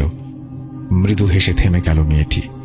লোকটি হাসিবের দিকে তাকিয়ে বলল, যে তোমাকে নিয়ে এসেছে সে আমার মেয়ে। তোমাকে তার ভালো লেগেছে বলে দুষ্টুমি করে তোমাকে এখানে নিয়ে এসেছে। তবে তুমি কোথায় আছো এটা জানার দরকার নেই, বা তুমি বুঝতেও পারবে না। তোমাকে তোমার ঠিকানায় রেখে আসা হবে, তোমার কোনো ক্ষতি হবে না, ভয়ের কিছু নেই, তুমি খেয়ে নাও। এরপরে লোকটি আবার যেন মিলিয়ে গেল, আবার দূরে থেকে ভেসে আসলো। লোকটি কারোর সাথে রাগান্বিত হয়ে কি যেন বলছে অন্য ভাষায়, যা বোঝার ক্ষমতা বা পরিস্থিতি কোনোটাই নেই হাসিবের। সামনের বাটি থেকে হাসিব কয়েকটা আঙুর মুখে তুলে নিল। এরপরে আর কিছুই মনে নেই তার। প্রচন্ড ঠান্ডায় হাসিবের শরীর কাঁপছে। হিম ঠান্ডা হু হু বাতাস এসে লাগছে হাসিবের মুখে। চোখ খুলতেই একরাশ বালি ঝাপটা এসে লাগলো তার মুখে। ক্ষীণ হয়ে ভেসে আসছে পানির শব্দ। মনে হচ্ছে পানির ঢেউ এসে ধাক্কা দিচ্ছে কোনো পাড়ে। চোখ বন্ধ করে ফেলল হাসিব। হাত নাড়তেই বুঝতে পারল বালির মাঝে শুয়ে আছে সে। তাড়াতাড়ি করে উঠে বসল হাসিব। চারপাশে ঘন কালো অন্ধকার। এক মুহূর্তের জন্য বুঝতে চেষ্টা করলো কোথায় আছে সে, কিন্তু কিছুতেই বুঝতে পারছে না এই ঘন কালো অন্ধকারের জন্য। কোন দিকে যাবে, কি করবে তাও বুঝতে পারছে না। হাসিব বসে হাত দিয়ে শরীরের বালিগুলো ছেড়ে নিল। সে বালির ওপরেই বসে আছে। চারিদিক হাত দিয়ে বুঝলো বালির ওপরের স্তর কেমন ভিজে ভিজে আছে। ঠান্ডা বাতাসটা আরো জোরালো হয়েছে, রীতিমতো হাসিবের শরীরে কাঁপুনি ধরিয়ে দিচ্ছে। ঠিক কতটা সময় কেটে গেছে হাসিবের তা জানা নেই। হঠাৎ দূর থেকে ভেসে আসছে আজানের শব্দ, খুব ক্ষীণ হয়ে বাতাসে ভেসে আসছে হাসিবের কানে। এরপর যেন আবার মিলিয়ে গেল শব্দটি। আবার সেদিন ভোরের মতো চারিদিকে ফুটে উঠল সকালের আভা। চারিদিক আবছা দেখা যাচ্ছে তখন। আর কিছু সময় কেটে যাওয়ার পর বেশ ভালো করে দেখা যাচ্ছে চারপাশ। হাসিব উঠে দাঁড়ালো। ঘন কুয়াশা যেন এই ফাঁকা জায়গা গিলে খেয়েছে। বেশি কিছু দেখা যাচ্ছে না চারপাশে। হাসিব একদিকে হাঁটতে শুরু করলো। কিছু দূর যেতেই তার সামনে পড়লো ভুট্টার জমি। এতক্ষণে হাসিব বুঝতে পারলো সে তার নদীর এপারে এসেছে। হাসিব উল্টো ঘুরে নদীর দিকে দিল দৌড়। কিছুটা সামনে গিয়েই দেখলো পরিচিত সেই নদী। সে কি তাহলে এতক্ষণ এগুলো স্বপ্ন দেখলো নদীর পাড়ে শুয়ে শুয়ে? আর এই স্বপ্ন যদি সে দেখবে তাহলে নদীর এপারে তার নৌকা এলো কিভাবে? তাহলে কি এতক্ষণ এগুলো স্বপ্ন দেখলো নদীর পাড়ে শুয়ে? আর স্বপ্ন যদি দেখবে তাহলে নদীর এপারে নৌকা এলো কিভাবে? নৌকা ছাড়া এপারে আসা সম্ভব নয়। আর কিছু ভাবতে পারছে না হাসিব। এত এত প্রশ্ন তার মাথা খারাপ করে দিচ্ছে। কিছুর উত্তর খুঁজে পাচ্ছে না। নদীর পাড়ে আবারও বালিতে বসে পড়ল হাসিব। সকালে যদি কেউ নৌকা নিয়ে পাড়ে আসে তবে তার সাথে হাসিবও চলে যাবে ও পারে। হাসিব বসে আছে বেশ কিছুক্ষণ। এর মাঝেই নদী থেকে ভেসে আসলো বৈঠা চালানোর শব্দ। তাড়াতাড়ি করে উঠে দাঁড়ালো সে। আস্তে আস্তে কুয়াশার মাঝে দৃশ্যমান হতে থাকলো কালো ডিঙি নৌকা। হাসিব উৎকণ্ঠা নিয়ে তাকিয়ে আছে নৌকার দিকে। নৌকা থেকে এক ছেলে হাসিবকে দেখে চিৎকার করে উঠল, আরে হাসিব, এতদিন পরে তুই এখানে কোথা থেকে? প্রশ্ন শুনে চমকে উঠল হাসিব। এই তো তার গ্রামের পাশের বাড়ির বড় ছেলে। হাসিব তাকে বলল, আমাকে আগে বাড়ি নিয়ে যা ভাই। ছেলেটি হাসিবকে নৌকায় উঠতে বলল। হাসিব নৌকায় উঠলে নৌকার মাথা ঘুরিয়ে বইটা চালাতে শুরু করলো ছেলেটি, আর তাকে জানালো গত 3 দিন ধরে তার কোনো খোঁজ নেই। চাচা বলল সেদিন তোর সকালে এসে নাকি জমিতে পানি দেওয়ার কথা। সকালে দেখলো তুই বাসায় নেই। চাচা ভাবলো তুই পানি দিতে এসেছিস, কিন্তু নদীর ঘাটে এসে দেখলো এপারে নৌকা বাঁধা। চাচা নৌকা নিয়ে পরে যেয়ে শোনে তুই নাকি পানি নিতেই আসিসনি। এরপর থেকে আর তোর কোনো খোঁজ নেই। চাচা চাচি একবারে ভেঙে পড়েছে তোর জন্য। এতদিনে তুই কোথায় ছিলি? হাসিব চিন্তা করতে পারে না। 3 দিন মানে 3 দিন ধরে আবার কোথায় ছিল? কিছুই তো মনে নেই তার। শুধু মনে আছে লোকটাকে সে আবার দেখছে। হাসিব কোনো উত্তর দেয় না। এর মাঝে নৌকা এসে ধাক্কা খায় ঘাটে। হাসিব নৌকা থেকে নেমে বাড়ির দিকে দৌড় দেয়। বাড়িতে পৌঁছে উঠোন থেকে মাকে জোরে জোরে ডাক দিতে থাকে। হাসিবের মা বাবা দৌড়ে বের হয়ে আসে। আশেপাশের বাড়ির অনেকেই বের হয়ে আসে। সবাই তার কাছে জানতে চায় কি হয়েছিল তার, আর এই 3 দিন সে কোথায় ছিল। হাসিব কিছুই বলতে পারে না তাদের। সে নিজেও বিশ্বাস করতে পারছে না সে 3 দিন হলো নিরুদ্দেশ ছিল। তার তো মনে আছে 1 ঘন্টা কোথাও আটকে ছিল। আর মা তাকে ঘরে নিয়ে যায়। সকালের খাওয়া শেষ করে হাসিব তার মাকে পুরো ঘটনা জানায়। হাসিবের মা তাকে জানায়, তুই সেদিন চলে যাওয়ার পরে আমি তোর বিছানা গোছাতে এসে দেখি তাবিজটা পড়ে আছে বিছানার মাঝে। হাসিব তার বাবা মাকে পুরো ঘটনা জানায়। হাসিবের বাবা বিকেলে একজন হুজুর ডেকে নিয়ে আসে। তিনি হাসিবকে দেখে সবকিছু শুনে বলেন, এটা জিনদের কাজ, আর ওই মেয়েটা তোমাকে পছন্দ করে, তাই তোমাকে নিয়ে গিয়েছিল। কিন্তু তার বাবা তার সাথে রাগারাগি করে তোমাকে আবার দিয়ে গেছে। কিন্তু তারা তোমাকে ঠিক কিছু খাইয়েছে, যার কারণে তুমি সময় গুলিয়ে ফেলেছ। গত 3 দিন কোথায় ছিলে কিছুই বুঝতে পারোনি। তুমি এই 3 দিন কোথায় ছিলে এটা বুঝতে পারবেও না। তুমি কি আজান শুনেছিলে এই 3 দিনে? হাসিব উত্তর দেয়, আমি এই 3 দিন কোনো আজান শুনিনি। এমনকি আমি যে 3 দিন ধরে সেখানে এটাও বুঝিনি। আমার শুধু কয়েক মুহূর্তের কথাই মনে আছে। হুজুর বলে, তারা ভালো, তারা তোমার কোনো ক্ষতি করেনি, ভয়ের কিছু নেই। তোমার শরীর বন্ধ করে দিচ্ছি, নিয়মিত নামাজ পড়বে, দোয়া পড়ে ঘুমাবে, আর সমস্যা হবে না। এরপর কেটে যায় অনেকগুলো বছর। হাসিব তখন মেডিকেলে চান্স পায়। এর মাঝে তার তেমন কোনো কিছু ঘটেনি। বেশ ভালোই কাটছিল সময়। পেছনে সেই ভয়াল রাতগুলো ভুলে যেতেই বসেছিল। মানব দেহ নিয়ে যেহেতু পড়া, এই সম্পর্কে যতটা ভালো জানা যায় তার সর্বোচ্চ চেষ্টা করছে সে। তাই সে স্যারকে বলে মর্গে কোনো পোস্টমর্টেম হলে মাঝে মাঝে সেখানে উপস্থিত থাকার ব্যবস্থা যেন করে দেয় সে। বিভিন্ন সময়ে বিভিন্ন লাশের মৃত্যু রহস্য নিয়ে বেশ আগ্রহ থাকতো তার। সেই সুবাদে মর্গের ডোম আর দারোয়ানদের সাথে বেশ ভালোই খাতির চলে যায়। হঠাৎ একদিন তার স্যারের সাথে দেখা এক ছুটির সময়ে। মেডিকেল কলেজ কদিন বন্ধ, প্রায় সবাই চলে গেছে গ্রামে। হাসিব কথায় কথায় স্যারের কাছে জানতে পারল মর্গে একটা মেয়ের পোস্টমর্টেম হবে কাল। স্যার নিজেও থাকবেন তখন, সেও যদি চায় থাকতে পারে। হাসিব কিছু না ভেবেই সানন্দে রাজি হয়ে গেল। সারাদিন কাজ থাকবে, তাই রাত 9টার দিকে পোস্টমর্টেম শুরু হবে বলে হাসিবকে জানিয়ে দিল। আর নির্দিষ্ট সময়ের মাঝে যেন হাসিব মর্গে উপস্থিত হয় এটাও বলে স্যার চলে গেলেন। হাসিব ভেবেছিল রাতে সে বাড়ি চলে যাবে, কিন্তু স্যার নিজে থাকবেন, অনেক কিছুই জেনে নেওয়া যাবে তখন। সেজন্য একদিন বেশি থেকে গেলে তেমন কোনো অসুবিধা নেই। পরদিন ঠিক রাত 8:30টায় হাসিব বের হয়ে যায় বাসা থেকে। মোটামুটি বাসা ফাঁকা। তার রুমমেট আর ক্লাসমেট সে গ্রামে চলে গেছে ছুটিতে। পাশের এক রুম ফাঁকা, তারাও চলে গেছে। তার আরও পরে একটা রুম, সেখানে এক বড় ভাই থাকে। বাসা থেকে বের হয়ে দরজায় তালা লাগিয়ে হাঁটতে শুরু করে হাসিব। যেখানে সে থাকে সেখান থেকে মর্গে যেতে 15 মিনিটের বেশি সময় লাগার কথা নয়। হাসিব আলো আধারিতে ল্যাম্পপোস্টের আলোয় হাঁটছে আর ভাবছে মর্গগুলো সবসময় নির্জন জায়গায় হয় কেন? এটাও তো হাসপাতালের একটা অংশ, কিন্তু তারপরে একটু দূরে জঙ্গলে ঘেরা জায়গাগুলোই কেন বেছে নেওয়া হয় মর্গের জন্য? মনে হয় ভুতুরে পরিবেশের পূর্ণ রূপ দিতে এই ব্যবস্থা। মনে মনে হেসে হাসিব মর্গের কাছে চলে যায়। মর্গ থেকে বেশ খানিকটা সামনে একটা ল্যাম্পপোস্টের পাশে 2 হাত লম্বা একটা লাঠি হাতে চেয়ারে বসে আছে মর্গের দারোয়ান। হাসিবকে দেখে সে বসা থেকে উঠে দাঁড়ায়। কি মামা, আজ আবার কোনো কাটাছেঁড়া আছে নাকি? হাসিব হেসে তার দিকে এগিয়ে গিয়ে বলে, কাটাছেঁড়া ঠিক না, কাটা সেলাইয়ের কাজ আছে বলে হেসে ওঠে দুজন। হাসিব জিজ্ঞেস করে, ডোম আর স্যার এসেছে নাকি? দারোয়ান জানায়, এখনো কেউ আসেনি, আর আজ যে পোস্টমর্টম হবে সেটাও সে জানে না। তবে হাসিবের কথা শুনে সে জানায় একটা মেয়ের লাশ এসেছে গতকাল। মনে হয় কিছু দিয়ে ঝলসে দেয়া হয়েছে তার চেহারাটা। বেশ ভয়ানক হয়ে আছে দেখতে, দেখলেই গা কেমন ছমছম করে। আর কিছুক্ষণ আগে আরও একটা লাশ এসেছে, জমি সংক্রান্ত জেরে খুন করা হয়েছে। গল্প করতে করতে এগিয়ে যাচ্ছে ঘড়ির কাঁটা। সময় তখন রাত 9টার ঘর ছুঁয়ে ফেলেছে। এখনো কেউ আসছে না, এটাই চিন্তা করছে হাসিব। চিন্তার ফাঁকে মর্গের দিকে তাকিয়ে আছে সে। টিমটিমে একটা লাল লাইট জ্বলছে বাইরের দরজার উপর। তার আলোয় ছোট পিচের রাস্তাটা চকচক করছে। আশেপাশে কিছু ছোট ছোট বড় গুলমলতার ঝোপ রয়েছে, আর সেখান থেকেই থেমে থেমে ভেসে আসছে ঝিঝি পোকার ডাক। হাসিব কি মনে করে এগিয়ে যায় মর্গের দিকে। পেছন থেকে দারোয়ান বলে ওঠে, এই মামা, ওদিকে কই যান? কেউ তো নেই ওখানে। হাসিব পেছনে না তাকিয়ে বলে, সমস্যা নাই, ডোম বা স্যার আসলে তুমি পাঠিয়ে দিও, আমি একটু ঘুরে আসি মর্গের পাশ থেকে। আর কিছু বলল না দারোয়ান। হাসিব মর্গের দিকে এগিয়ে যাচ্ছে আর নিজেই নিজের সাহস দিকে অবাক হচ্ছে। এই অন্ধকার রাতে এক রুমে বন্দি দুটা লাশের দিকে এগিয়ে যাচ্ছে সে, অথচ নিজের মাঝে কোনো ভয়ের অনুভূতিই নেই। হাসিব মর্গের সামনে গিয়ে দাঁড়ায়। চারপাশে ঘন অন্ধকার। একটা লাল লাইট যতটা পারে আলোকিত করছে সামনের অংশ। মর্গের এখানে দাঁড়িয়ে দারোয়ানের দিকে তাকিয়ে সে দেখে লাঠির ওপরে ভর দিয়ে সে ঝিমুচ্ছে। দরজায় তালা লাগানো নেই, বাইরের দিক থেকে হ্যাজবোল আটকে দেয়া। হাসিবের একবার মনে হলো সে মর্গের ভেতরে ঢুকে যায়। একা একা মর্গের ভেতরে যাওয়ার অভিজ্ঞতা কেমন এটা দেখার লোভ সামলাতে পারছে না সে। হাত বাড়িয়ে খুলে ফেলল ঘরের দরজা। ঘরের মাঝে যেন আবারও ঘন কালো গুমট অন্ধকার, সেই সাথে মাংস পচা একটা আষ্টে গন্ধ তার নাকে এসে লাগছে।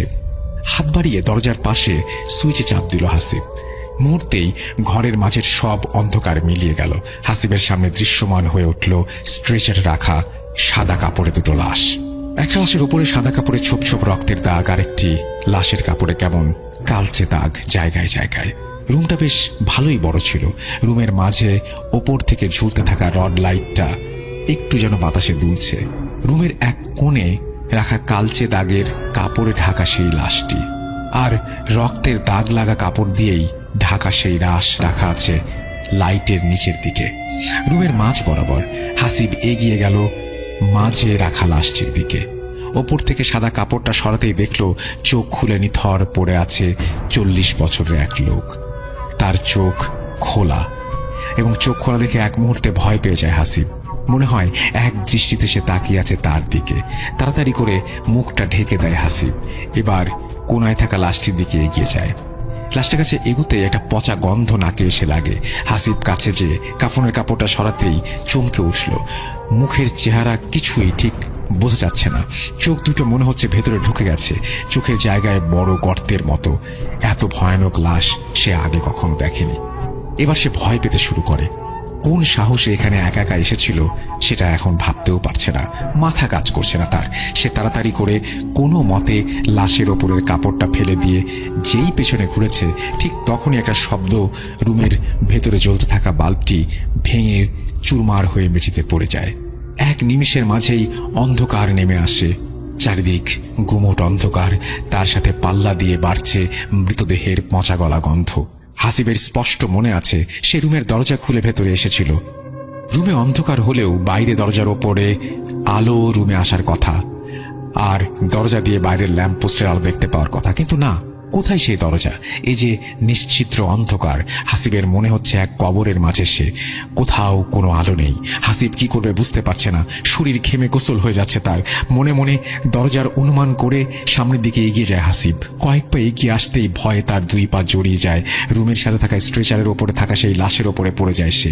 হাতের নিচে ঠান্ডা শরীরের একটা অনুভব ভয়ের শেষ পর্যায়ে নিয়ে যায় তাকে। তাড়াতাড়ি উঠতে যাবে, ঠিক তখনই মনে হলো, আরে লাশটা তো নড়ে উঠল হাতের নিচটায়। হাসিবের শির দ্বারা দিয়ে একটা ভয়ের স্রোত বেয়ে যায়। লাশের মতো তার শরীরও ঠান্ডায় জমে গেছে মনে হচ্ছে। সে গলা ফাটিয়ে চিৎকার করার ব্যর্থ চেষ্টা করলো কয়েকবার। সে দৌড়ে চলে আসলো দরজার দিকে। এসেই দেয়ালের সাথে একটা ধাক্কা খেলো। রুমের মাঝে তখনও একরাশ অন্ধকার। হঠাৎ রুমের মাঝে সকল নীরবতা ভেঙে খুটখাট শব্দ শুরু হলো। সাথেই ধপ করে কিছু একটা মেঝেতে পড়ার শব্দ ভেসে আসলো ঘরের কোণা থেকে। হাসিবের মনে হয় আজ আর তার নিস্তার নেই। নিজের উপরে প্রচন্ড রাগ হতে থাকে। কেন সে এখানে এসেছিল? হাতড়ে দরজা খুঁজতে থাকে সে, কিন্তু কোথায় সেই দরজা? সব দিকেই তো সলিড দেয়াল। চোখ ভিজে কান্না চলে আসে হাসিবের। পেছন থেকে স্ট্রেচার টানার শব্দ আসছে।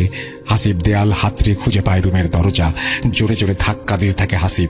একটু পরে দরজা খুলে যায়। রুমের বাইরে দাঁড়িয়ে আছে সেই দারোয়ান। হাসিব যেন তাকে দেখেই জড়িয়ে ধরে কান্নায় ভেঙে পড়ল। তার শরীর এখনো কাঁপছে থরথর করে।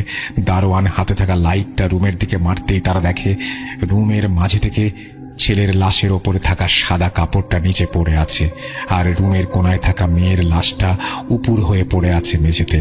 লাশ এমন এলোমেলো হয়ে আছে কেন তা বুঝতে পারে না কেউ।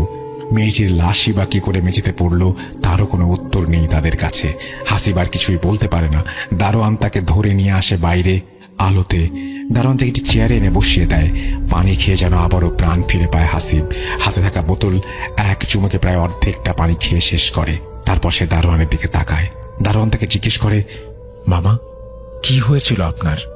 আমি এখানে বসে একটু ঝিমুনি ধরে গিয়েছিল, তারপরেই কানে আসতে লাগলো দরজায় ধুপধাপ শব্দ।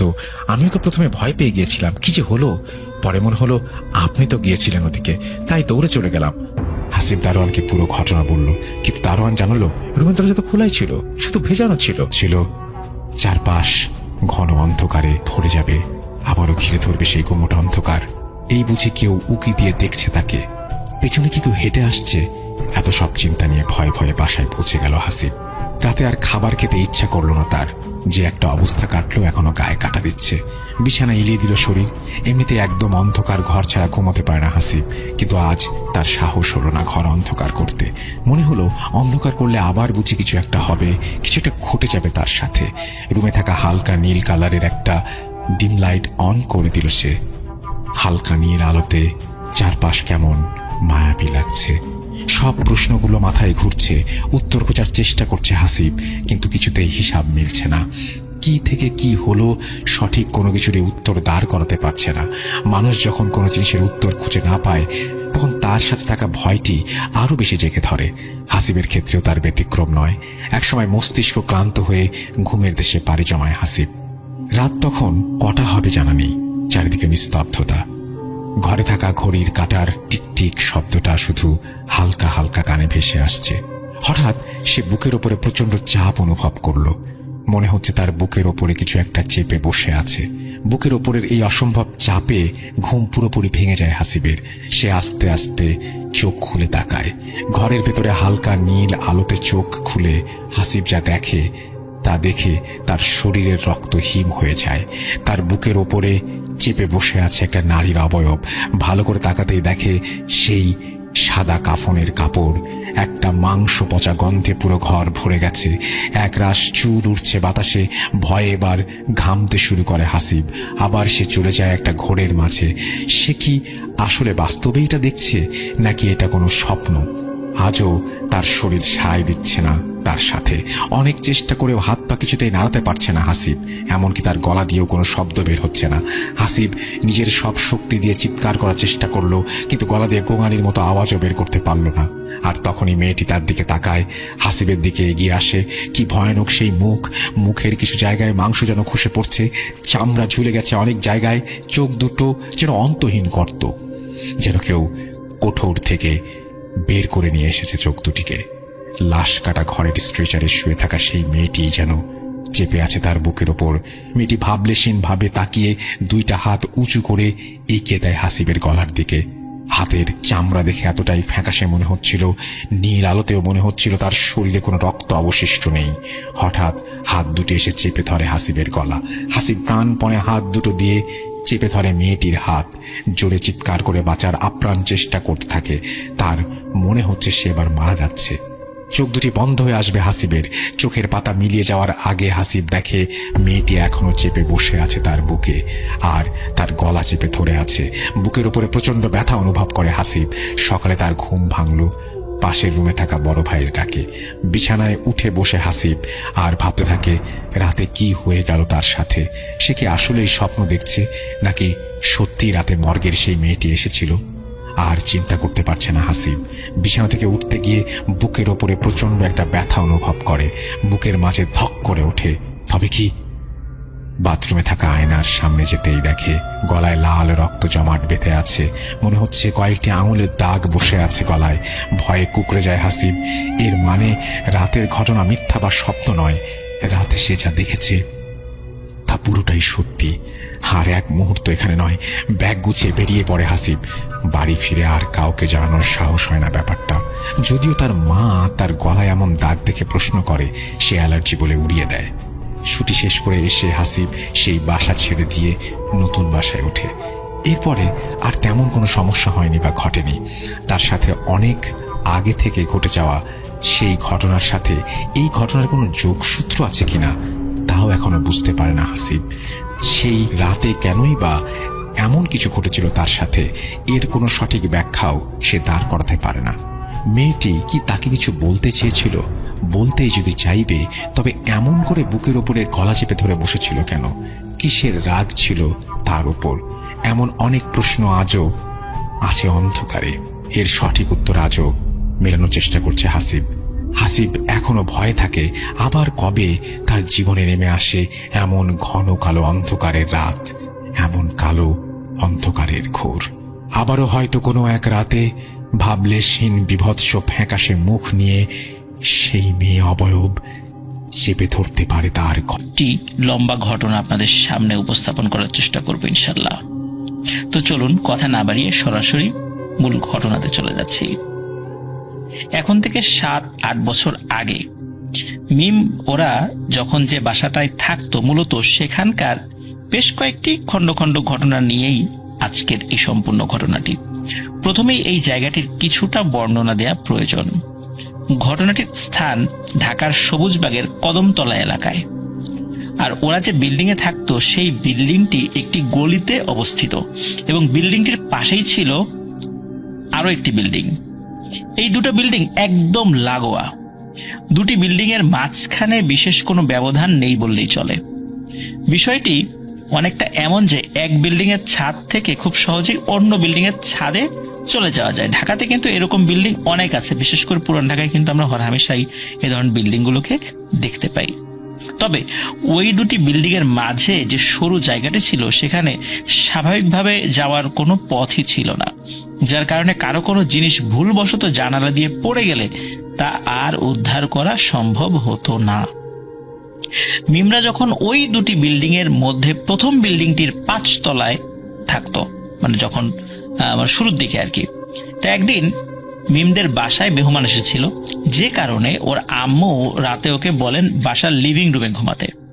আর ওর কাছে বিষয়টি খুবই স্বাভাবিক ছিল, কারণ এর আগেও অনেকবার মেহমান আসলেও লিভিং রুমে ঘুমিয়েছে। তো ওই রাত্রে মেহমানদের সাথে দীর্ঘক্ষণ গল্পগুজব করে ওর ঘুমাতে যেতে যেতে রাত প্রায় 2টো বেজে যায়। তখন ও শুনতে পায় ওদের বাসার গলিতে অনেকগুলো কুকুর ভয়ানকভাবে ডাকাডাকি করছে। কুকুরগুলোর এরকম ডাকাডাকি শুনে ওর মনে পড়ে যায় যে ওর খালা একবার ওকে বলেছিলেন যে সেই নুপুরের আওয়াজটি একদম থেমে যায়, এরপর আর কিছু শোনা যায় না এবং রাতের নিয়মে চারপাশ একদম নিশ্চুপ হয়ে যায়। অনেক ভয় পাওয়ার কারণে কিছুতেই মিমের ঘুম আসতে চাইছিল না, কিন্তু পরদিন যেহেতু বাসায় মেহমান এসেছিল, মানে ওই দিন যেহেতু বাসায় মেহমান এসেছিল, তাই উঠে লাইট জ্বালিয়ে বাসার অন্যদেরকে ডাকাডাকি করতে গেলে মেহমানরা হয়তো বা বিরক্ত বোধ করবেন এবং তারা অন্য কিছু ভাবতে পারেন যে এই মেয়েটিকে আবার জিনে ধরছে কিনা বা এই টাইপের কিছু কিনা, এই টাইপের অনেক কথাবার্তা ছড়িয়ে যেতে পারে। তো বিষয়টি সে মনের ভুল ভেবেই মনকে বারবার সান্ত্বনা দিতে থাকে, কিন্তু সে জানে যে এটি তার মনের ভুল নয়। যাই হোক, সে চুপচাপ শুয়ে থাকে এবং ফজরের আজানের পর তার ঘুম এসেছিল, এর আগে তার ঘুম আসেনি। সকালে তার আম্মুর ডাকে ঘুম ভাঙে। যেহেতু ঘুম থেকে উঠতে বেশ দেরি হয়েছিল, তাই মিম তাড়াতাড়ি করে রেডি হয়ে স্কুলে চলে যায়। এরপর স্কুল শেষেও যখন বাসার দিকে ফেরে, তখন লিভিং রুমের দরজার উপরের দেয়ালের দিকে ওর চোখ যায়। সেখানে আল্লাহ লেখা কাবা শরীফের একটি ফ্রেম করা ছবি লাগানো ছিল, কিন্তু ছবিটি তখন সেখানে না থাকায় জায়গাটি খালি খালি লাগছিল, যার কারণে ওখানে ওর নজর পড়ে। মিম তখন ওর আম্মুর কাছে ছবিটি কোথায় তা জানতে চায়। তখন তার আম্মু বলে যে ঘুম থেকে উঠে উনি লিভিং রুমে এসে দেখেন যে কাবা শরীফের ওই ছবিটি মাটিতে পড়ে আছে। উনি ছবিটি উঠিয়ে হাতে নিয়ে দেখতে পান যে ছবিটি দেয়ালে লাগানোর জন্য যে রশিটি ছিল সেই রশিটি ছিঁড়ে গিয়েছে, আর তাই এটি পড়ে গিয়েছিল। তাই উনি ছবিটিকে আবার দেয়ালে না টানিয়ে টেবিলের উপর রেখে দিয়েছেন। একথা শুনে মিম রুমে গিয়ে দেখে যে ছবিটি টেবিলের উপর রাখা আছে। তখন মিম বুঝতে পারে যে গত রাত্রে ও একটি জিনিস পড়ে যাওয়ার জোরালো শব্দ শুনতে পেয়েছিল। সেটি আসলে ওই ছবিটি পড়ে যাওয়ারই শব্দ ছিল। এরপর মিম তার আম্মুকে গত রাত্রে ঘটে যাওয়া ঘটনাটি খুলে বলে। উনি সবকিছু শুনে বিষয়টি কিছুটা আন্দাজ করতে পারলেও মিম হয়তো ঘুমের ঘরে স্বপ্ন দেখেছে বলে তাৎক্ষণিকভাবে মিমকে আশ্বস্ত করার চেষ্টা করে। কিন্তু উনি বুঝতে পারেননি। কিন্তু কণ্ঠস্বরটা শোনার পর উনি প্রচন্ড ভয়ে হাত থেকে সবকিছু ফেলে দিয়ে চিৎকার করতে করতে না রুম থেকে বের হয়ে যান।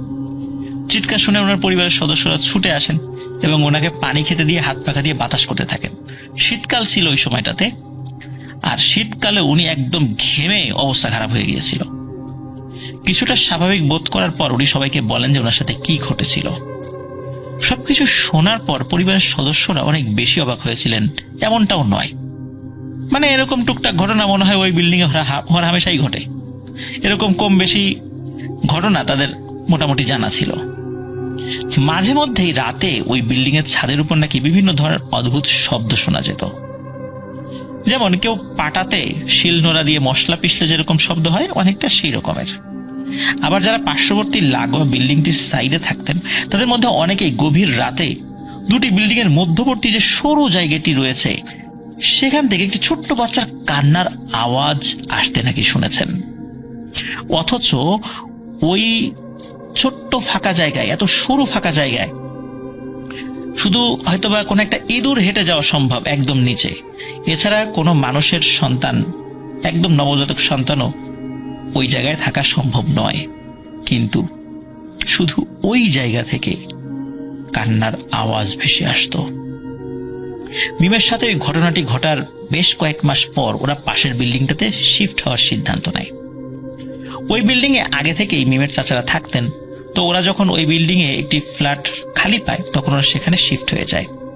নতুন বাসায় শিফট হওয়ায় বেশ কিছুদিন মোটামুটি কোনো সমস্যা হয়নি।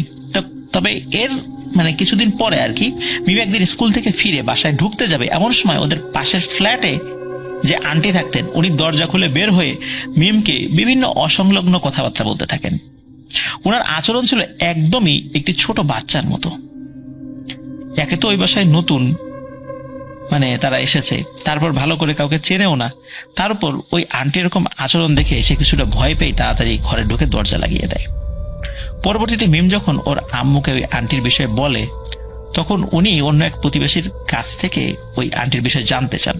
তখন জানতে পারেন উনি মানসিক অসুস্থতায় ভুগছেন, যার কারণে নাকি অনেকের সাথে এই ধরনের ব্যবহার করেন, ছোট বাচ্চার মতো আচরণ করেন, ঠিক একটা বাচ্চা মানুষ যেভাবে আচরণ করে। ওই প্রতিবেশীর কথা শুনে মিমের আম্মু বুঝতে পেরেছিলেন যে উনি ওই আন্টি সম্পর্কে এমন কোনো কথা আরো জানেন যেটা হয়তো তাকে বলতে চাচ্ছে না। তো যাই হোক, ভদ্রতার খাতিরে ওনাকে আর তেমন কিছু জিজ্ঞেসও করেনি। কিন্তু আরো ভয়ানক ঘটনা কিন্তু সামনে ছিল। একদিন দুপুরে হঠাৎ করে মিমদের পাশের ফ্ল্যাট থেকে চেঁচামেচির আওয়াজ শুনে ওরা দরজা খুলে দেখে যে ওই বিল্ডিং এর অনেকে সেখানে উপস্থিত হয়েছে। মিমরাও কৌতূহলবশত সেখানে গিয়ে দেখে যে ওই যে আন্টি আগের দিনের মতোই উচ্চস্বরে বাচ্চাদের মতো বিভিন্ন অসংলগ্ন কথাবার্তা বলছেন। কিন্তু যখনই উনি ওখানে মিমকে দেখতে পান তখনই দৌড়ে গিয়ে খপ করে মিমের হাত চেপে ধরেন এবং বলেন যে এই মেয়ে আমার সাথে আসো, সোফায় বসো। তার পাশে সোফায় বসান। মিম খুবই অস্বস্তি বোধ করছিল এবং ভয় পাচ্ছিল, কিন্তু চুপচাপ সে ওই সোফায় বসে পড়ে, কোনো কথা বলছিল না। আর সোফায় বসার পরপরই ওই আন্টি আবারও অসংলগ্ন কথাবার্তা বলতে থাকেন, যে কথার আগা মাথা কিচ্ছু নেই। তখন উপস্থিত সবাই বিভিন্ন ধরনের কথা বলে একটি বাচ্চাকে যেভাবে বোঝানো হয় সেভাবে ওনাকে শান্ত করার চেষ্টা করে। বলে রাখা ভালো যে ওনার একটি মেয়ে ছিল যে এতক্ষণ খাটের পাশে দাঁড়িয়ে একদম চুপ করে সবকিছু শুনছিল। ওই আন্টি যখন কিছুটা শান্ত হলেন তখন সবাই ওই মেয়েটিকে বলে, যেহেতু ওই আন্টি অনেকটা অসুস্থ যেহেতু, তাই ওনাকে বিভিন্ন কাজে ওই মেয়ে যেন সহযোগিতা করে। একথা শোনা মাত্রই মেয়েটি চোখ বড় বড় করে খুব ভয়ানকভাবে সবার দিকে কিছুক্ষণ তাকিয়ে থাকে। নিজের মাকে সাহায্য করবে কথা বলার ফলে সে মনে হয় খুব বিরক্ত হয়েছে, রাগও হয়েছে এবং অবাকও হয়েছে। এরপর ওই রুম থেকে সে বের হয়ে বারান্দায় চলে যায়। কয়েকদিন পর মিমের চাচি যখন ওদের বারান্দায় এসেছিলেন তখন উনি জানান যে ওই আন্টি এবং ওনার মেয়ের উপর নাকি বেশ কয়েকটি ভয়ানক জিনের আছর রয়েছে। এ বিষয়ে যখন একজন হুজুরকে ডেকানো হয়েছিল তখনই জানান ওই জিনেরা খুবই শক্তিশালী এবং তারা চায় না যে ওই বাসায় কেউ থাকুক, তাই কোনো গুরুতর সমস্যার সম্মুখীন হতে না চাইলে বাসাটি ছেড়ে দেওয়াটাই বুদ্ধিমানের কাজ হবে। কিন্তু ওই সময় ওই আন্টিদের আর্থিক বেশ কিছু সমস্যা চলার কারণে ওনারা হঠাৎ করে বাসাটি পরিবর্তন করে অন্য কোথাও শিফট করার মতো অবস্থায় ছিলেন না, তাই একরকম বাধ্য হয়েই এত সব সমস্যা উপেক্ষা করে ওনাদের ওই বাসায় থাকতে হচ্ছিল। মিমের চাচি আরো বলেন যে ওই বিল্ডিং এর ছাদের নিচ তলায় যারা থাকেন তারা নাকি রাতের বেলা ছাদের উপর থেকে কারো পায়ের আওয়াজ শুনতে পান। শব্দটি অনেকটা এমন যে কোনো বাচ্চা খালি পায়ে ছাদের এক পাশ থেকে আর এক পাশে দৌড়াদৌড়ি করছে। এই শব্দটি বেশিরভাগ দিনেই গভীর রাতে শোনা যেত। একটি ঘটনা, একদিন ওনারা রাত 9টার দিকে এই শব্দটি শুনতে পান। তখন ওনারা ছাদে উঠে কাউকে দেখতে পান না, তবে ওনারা লক্ষ্য করেন যে ছাদে থাকা দোলনাটি আস্তে আস্তে দুলছে। কোনো বাতাস কিন্তু চারদিকে ছিল না, আর ওই ভারী দোলনাটা দোলার মতো বাতাসের যে ধাক্কা সেটিও ছিল না সেই সময়। দোলনাটি দেখে মনে হচ্ছিল এটি বাতাসে দুলছে না, মনে হচ্ছিল যে কেউ দোলনায় অনেকক্ষণ বসে থাকার পর যখন মাত্রই উঠে চলে যায় ঠিক যেভাবে দুলতে থাকে ঠিক সেভাবে দুলছে।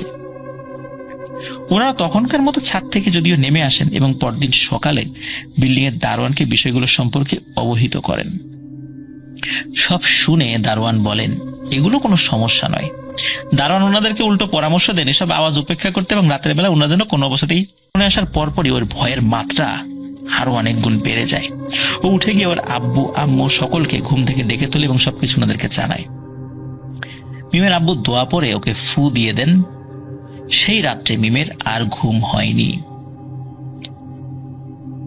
সবাই চিন্তা করেছিল যে দ্রুত বাসাটা ছেড়ে দিব, আর এর মধ্যে আর কোনো ঘটনা হয়তো বা ঘটবে না, কিন্তু কে জানতো যে আরো একটি ভয়ানক ঘটনা মিমের সাথে ঘটবে। এই ঘটনার 1-2 দিন পর মিম তার রুমেই লেখাপড়া করছিল। তো মিম কোনো কারণে তার রুম থেকে বাইরে বের হয়ে এসেছে, মানে অন্য রুমে গিয়েছে।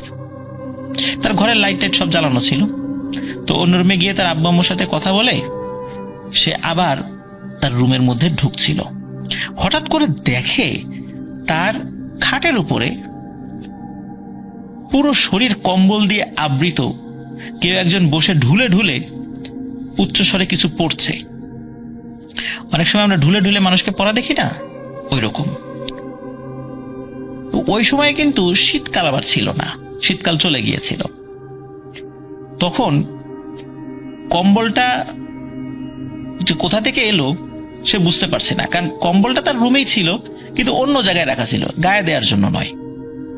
তো ওই কম্বলটা মানে তাদের ঘরের কম্বলটাই, ওইটা তার রুমেই ছিল, ওই কম্বলটা দিয়ে পুরো শরীর আবৃত করে এরকম ঢুলে ঢুলে পড়ছে। আর গলার আওয়াজটা ছিল বেশ কর্কশ এবং গড় গড় গড় গড় করছে, এরকম একটা কি যে পড়ছে কিছু বোঝা যাচ্ছে না। তো মিম চিন্তা করে কি ব্যাপার, ঘরের মধ্যে এটা কোত্থেকে আসলো। তার অন্য ভাই বোনরা আবার এসে এরকম করে পড়ছে না তো, বা তাকে ভয় দেখানোর চেষ্টা করছে না তো। তো সে একটু ভয়ে ভয়ে কি করে, কম্বলের এক পাশ ধরে এক ঝটকায় কম্বলটি সরিয়ে ফেলে। আর সরিয়ে ফেলার সাথে সাথে দেখে ওই কম্বলের মধ্যে কিচ্ছু নেই, শুধু মনে হলো একটা কালো ছোট্ট একটা ছায়ার মতো ধপ করে জানালা দিয়ে বের হয়ে চলে গেল। এই দৃশ্য দেখার সাথে হেঁটে সামনের দিকে এগিয়ে যাওয়ার চেষ্টা করে, তখন নাকি সেই মহিলা পেছন থেকে খুবই মিষ্টি গলায় ডাক দেয় এবং বলে আমাকেও সাথে নিয়ে যাও। এভাবে ওই মহিলাটি বিভিন্নভাবে অনুনয় বিনয় করতে থাকে এবং বলে একবার হলেও পেছন দিকে ঘুরে তার দিকে যেন কেউ তাকায়। কিন্তু এলাকার সবারই কম বেশি জানা রয়েছে যে পেছনে ঘুরে যদি কেউ তাকায় তাহলে ভয়ানক বিপদ হতে পারে। একটু বর্ণনা দেই।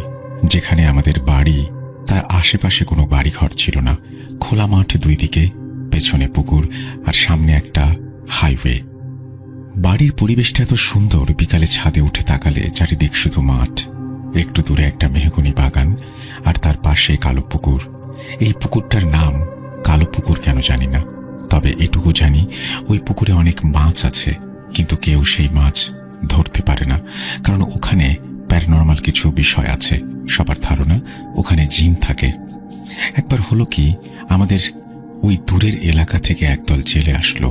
ওরা বলল, আমরা শুনেছি আপনাদের পুকুরে নাকি মাছ ধরা যায় না, আমরা মাছ ধরে দিতে পারবো, তবে শর্ত আছে, মোট মাছের 4 ভাগের 3 ভাগ আমাদের দিতে হবে।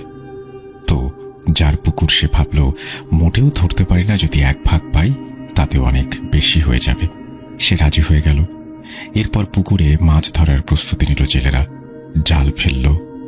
একদিক থেকে অন্যদিকে টেনে নেওয়া হলো জাল, কিন্তু কোনো মাছ ধরা পড়ল না, কিছু মলাঢেলা মাছ ছাড়া। জেলেরা তো খুব বিরক্ত, কেন এমন হলো? মাছ না পেলে পোষাবে কিভাবে? এত কষ্ট করে এতগুলো মানুষ খাটলো, কোনো মাছ না ধরে বাড়ি যাবে, এটা তো হতে পারে না। এত মাছ দেখা যাচ্ছে অথচ জালে উঠছে না। তারা নতুন সিদ্ধান্ত নিল, পাম্প নিয়ে সেচ দেবে। পাম্প আনা হলো সেচ দেওয়ার জন্য। এরপর স্টার্ট হলো। জেলেরা বলা বলি করছিল, এইবার মাছ তুমি না উঠে যাবে কই? পুকুরের সাইজ অনুযায়ী সেচ দিতে বেশি সময় লাগার কথা না, কিন্তু অস্বাভাবিক বেশি সময় লাগছে। পানি কমছে না। যাই হোক, পানি সেচ হচ্ছে। এদিকে রাত হয়ে গেছে। জেলেরা ওখানে চুলা বসিয়ে রান্না করার আয়োজন করলো। আর সবাইকে বলা হলো, আমাদের বাড়ির আশেপাশের পরিবেশটা দেখলে আপনার অন্যরকম এক অনুভূতি হবে। জায়গাটা ভয়ঙ্কর সুন্দর, যেখানে থাকতে আপনার ইচ্ছে করবে, ভালো লাগবে এবং ভয়ও করবে। যাই হোক, মূল ঘটনায় চলে যাই। আমরা নতুন বাড়িতে উঠলাম একটু তাড়াহুড়া করে, কারণ আমার দাদুর শরীরটা ভালো ছিল না। বার্ধক্যজনিত কারণে দাদুর তখন মুমূর্ষ অবস্থা। আর আমার বাবা খুব চাইছিল তার বাড়িতে তার মা যেন কয়েকটা দিন হলেও থাকতে পারে, তাই এত তাড়াহুড়া। আমরা নতুন বাড়িতে উঠলাম। চারিদিকে কোনো বাউন্ডারি নেই। ভয়ঙ্কর পরিবেশে ঠায় দাঁড়িয়ে আছে আমাদের সত্য করা সেই বাড়ি। আমার দাদুর অবস্থা ভালো না, ভুলভাল কথা বলা শুরু করেছে, প্রলাপ বকছে। এমন চলল সপ্তাহখানেক। তারপর দাদুর জবান বন্ধ হয়ে গেল। এভাবে 5 দিন কথা বন্ধ ছিল তার সেই চিরবিদায়ের মুহূর্ত আসলো। তিনি মারা গেলেন। আত্মীয় স্বজন সবাই আসলো, বাড়ি ভর্তি লোকজন, একটা অন্যরকম পরিবেশ। এরকম কাটলো 4-5 দিন। তারপর যে যার বাড়িতে চলে গেল। রয়ে গেলাম শুধু আমরা 4 জন, আম্মু, আব্বু এবং আমরা 2 ভাই বোন। মৃত বাড়ি কেমন ভয় ভয় লাগে। সন্ধ্যা হলেই কেমন থমথমে পরিবেশ।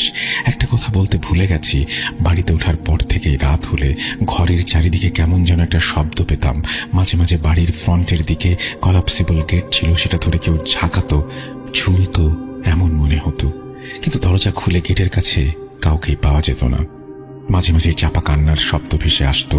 কি এক অদ্ভুত অনুভূতি, বলে বোঝাতে পারবো না। দাদি মারা যাবার একটা মনোকষ্ট, সাথে এরকম ভৌতিক পরিবেশ আমাদের জীবনটা কেমন দুর্বিষহ করে তুলল। রাত হলে মনে হতো, এটা আমরা কোথায় আসছি? এত ভয় লাগে, এখানে থাকবো কিভাবে? আমার বাবা বলতো, নতুন বাড়িতে উঠলে প্রথম এরকম লাগে, আস্তে আস্তে ঠিক হয়ে যাবে। সে এই ভৌতিক ব্যাপারগুলোকে কোনোভাবে পাত্তাই দিচ্ছিল না। যাই হোক, এক রাতের কথা বলি। আমার বাবা হঠাৎ অফিসের কাজে বাইরে গিয়েছিল, আর যাওয়ার সময় বলে গিয়েছিল সে আজ রাতে বাসায় ফিরবে না। এমনিতেই বাবা বাসায় থাকতেই আমরা ভয়ে গুটিসুটি মেরে থাকি, আর বাবা না থাকলে আমরা কিভাবে থাকবো ভাবতেই পারছিলাম না। সন্ধ্যা হলো। আমরা 3 জন বাসায় সামনের গেট এবং পেছনের দিকে বের হওয়ার জন্য যে লোহার দরজা, সেটা তালা দিয়ে দেই। আমরা নাস্তা খাচ্ছিলাম। হঠাৎ মনে হলো চারিদিকে প্রতিদিনের চেয়েও আরো বেশি নিস্তব্ধ এবং আকাশে বিদ্যুৎ চমকাচ্ছিল। মনে হলো খুব বড় ঝড় আসবে, আর সেই সময় একটু মেঘ দেখলেই বিদ্যুৎ চলে যেত। বাতাস, বৃষ্টি যাই হোক, বিদ্যুৎ নেই। সেদিনও তার ব্যতিক্রম ছিল না। বিদ্যুৎ চলে গেল। নিমেষেই অন্ধকারে ছেয়ে গেল চারিদিক। শুরু হলো ঝড়, বাতাসের তীব্র বেগে বয়ে চলা, সাথে আমাদের মনের ভয় হিমশীতল স্রোতধারাও বইছে। আম্মু আমাদের 2 ভাই বোনকে নিয়ে একটা টিমটিমে চার্জার ল্যাম্প জ্বালিয়ে বসে আছে, আর ঝড় থামার অপেক্ষা করছে। নিশুতি রাত। ভাইয়া আর আম্মু ভয় পাচ্ছে চোর ডাকাতের। হাইওয়ের পাশে আমাদের বাড়ি, কিন্তু কেমন যেন শুনশান পরিবেশ। আমি ভয় পাচ্ছি অতি প্রাকৃত কিছুর। বাতাসে ঝাপটা কিছুটা কমে আসলো, কিন্তু তার সাথে নতুন সংযোজন হলো বৃষ্টি। বৃষ্টি পড়তে শুরু করলো, ঝুমঝুম ঝুমঝুম কি বৃষ্টি। কি এক ভয়ঙ্কর অনুভূতি। এখনো লিখতে গিয়ে গা শিউরে ওঠে। টানা বৃষ্টি বয়ে যাচ্ছে। আমরা এক অজানা ভয়ের মধ্যে সময় পার করছি। আর তখনই ঘটল সেই ঘটনা। হঠাৎই একটা ঝনঝন শব্দে কি যেন আমাদের গেট ধরে ঝাঁকাচ্ছে। ভয়ে আমরা 3 জন পাথর হয়ে গেছি। চুপ করে আছি, কেউ কথা বলছি না। একটানা শব্দ হয়েই যাচ্ছে। কিছুক্ষণ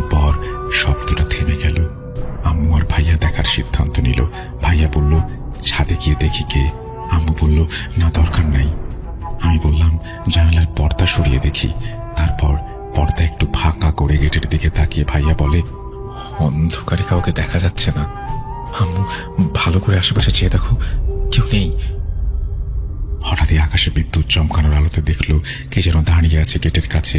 ছোট কিছুটা বামন আকৃতির একজন বুড়ো মহিলা, যার পরনে ছাই বা ময়লাটে একটা সাদা শাড়ি, মাথায় বড় করে একটা ঘোমটা টানা। ঘোমটার কারণে মুখ দেখা যাচ্ছে না। জানালা থেকে একটু সরে আসলো সে এবং বলল, মা, একটা বুড়ো মহিলা দাঁড়িয়ে আছে। আম্মু, মনে হয় কোনো বুড়ো মানুষ বিপদে পড়েছে, চলো দরজা খুলি দেখি কে। আম্মু আর ভাইয়া কোনো প্রকার ভৌতিক ভয় পাচ্ছিল না। তারা ভাবলো কে জিজ্ঞেস করি। কিন্তু আমি সেই ছোটবেলা থেকেই এই অতি প্রাকৃত জিনিসে অনেক ভয় পাই। আমি বললাম, যেও না, ভয় লাগছে। আম্মু বলল, গেট তো লক করা, জাস্ট দরজাটা খুলবো, দেখবো কে। তারা দরজা খুললো এবং দেখলো কেউ একজন মাথা নিচু করে দাঁড়িয়ে আছে, যার মাথাটা ঘুমটার কারণে দেখা যাচ্ছে না। মুখের স্থানে কেমন যেন অন্ধকার। আম্মু বলল, কে আপনি, কি চান? এই ঝড় বৃষ্টির রাতে কোথা থেকে এসেছেন? সে মুখ না তুলে কেমন অদ্ভুত ভাবে মাথা নাড়ছে। আমি সেই দৃশ্য আজও ভুলতে পারি না। কেমন নারী পুরুষ মিশ্রিত কণ্ঠে বলল, দরজা খোলো, খোলো, দরজা খোলো। এত ভয়ঙ্কর ছিল সেই কণ্ঠস্বর। আম্মু ঠাস করে দরজা বন্ধ করে দিয়ে বলল, এ তো মানুষের কণ্ঠস্বর মনে হচ্ছে না। আমি চিৎকার দিয়ে কান্না শুরু করেছি। ওদিকে চলছে সেই ভয়ঙ্কর কণ্ঠের চিৎকার, দরজা খোলো, দরজা খোলো। সামনের দরজার পর পেছনের দরজা ধরে ধাক্কা দিচ্ছে আর বলছে, দরজা খোলো। কখনো ডান দিকের জানালা, কখনো বাম দিকের জানালা, সবকিছু হচ্ছে খুব দ্রুত। একজন বৃদ্ধ মহিলার ক্ষেত্রে এত দ্রুত এই জানালা থেকে ওই জানালায়, এই দরজা থেকে ওই দরজায় মুভ করা কোনোভাবেই সম্ভব না। আমার আম্মুর বুঝতে বাকি রইল না ওই বুড়ি মহিলা আসলে কে। আম্মু আমাদের দুজনকে দুই হাতে চাপটে ধরে শুধু সূরা পড়তে লাগলো, আল্লাহু লা ইলাহা ইল্লাল্লাহুল হাইয়ুল কাইয়ুম, অর্থাৎ আয়াতুল কুরসি। খুব জোরে জোরে পড়তে থাকলেন। এভাবে কতক্ষণ সময় কেটে গেছে বলতে পারবো না। হঠাৎ ভাইয়ার ডাকে আমাদের চৈতন্য ফিরে পেলাম। আম্মু পড়া বন্ধ করলো। ভাইয়া বলল, শব্দ আর হচ্ছে না। আশ্চর্যজনক বিষয় হলো, আয়াতুল কুরসির এত ক্ষমতা, অথচ আমরা এর গুরুত্ব সবসময় বুঝতে পারি না। সেই রাতে এত বড় বিপদ থেকে রক্ষাকারী অলৌকিক বাণী হলো আয়াতুল কুরসি। কিছুক্ষণ পর বিদ্যুৎ চলে আসলো। তখনও আমাদের ভয় পুরোপুরি কাটেনি। হঠাৎ আবার বাইরের গেটে ঠক ঠক ঠক ঠক শব্দ। কে যেন ডাকছে ভাইয়ার নাম ধরে। না, এবার ভৌতিক কোনো বিষয় নয়। কণ্ঠস্বরটা আমাদের পরিচিত। বুঝতে পারলাম এটা আমাদের কাজিন শাহজাহান ভাই। কাক ভেজা হয়ে গেটে দাঁড়িয়ে আছে। আমরা যেন প্রাণ ফিরে পেলাম। তাড়াতাড়ি তাকে গেট খুলে ভেতরে ঢোকালাম। এভাবেই সেই ভয়াবহ রাতের সমাপ্তি ঘটল। আমাদের বাড়িটা এখনো আছে, তবে বহু বছর আর সেখানে আমরা কেউ থাকি না। বাড়িটাও এখন আর একতলা নেই, এখন ভাড়া দেয়া হয়েছে নিচতলায়। আমরা যখন যাই তখন দোতলায় থাকি। দোতলাটা সবসময় তালা বন্ধ থাকে। আপনি যখন আমাদের এলাকায় আসবেন, নিমন্ত্রণ রইল সেই ভয়ঙ্কর সুন্দর মেহগনি গাছে ঘেরা বাড়িতে। আমি জানি না মানুষ কেন বলে জিন ভূতে বিশ্বাস করে না। আমরা যদি মুসলিম হই তাহলে তো কোরআনে উল্লেখ আছে জিন জাতির কথা। সেই রাতে যদি অবিশ্বাসী লোকগুলোর কোনো একজন থাকতো, বুঝতে পারতো ভয় কাকে বলে আর পৃথিবীতে জিন ভূত আছে কিনা। রাব্বি মাঝে মাঝে বলে, সমাজের কিছু সংখ্যক মানুষ জিন ভূত বিশ্বাস করি না, কিন্তু অন্ধকারে সিঁড়ি দিয়ে নামার সময় কিংবা অন্ধকার রুমের ভেতরে ভয় পাই। যদি তারা এগুলো বিশ্বাসই না করে, তাহলে তাদের কিসে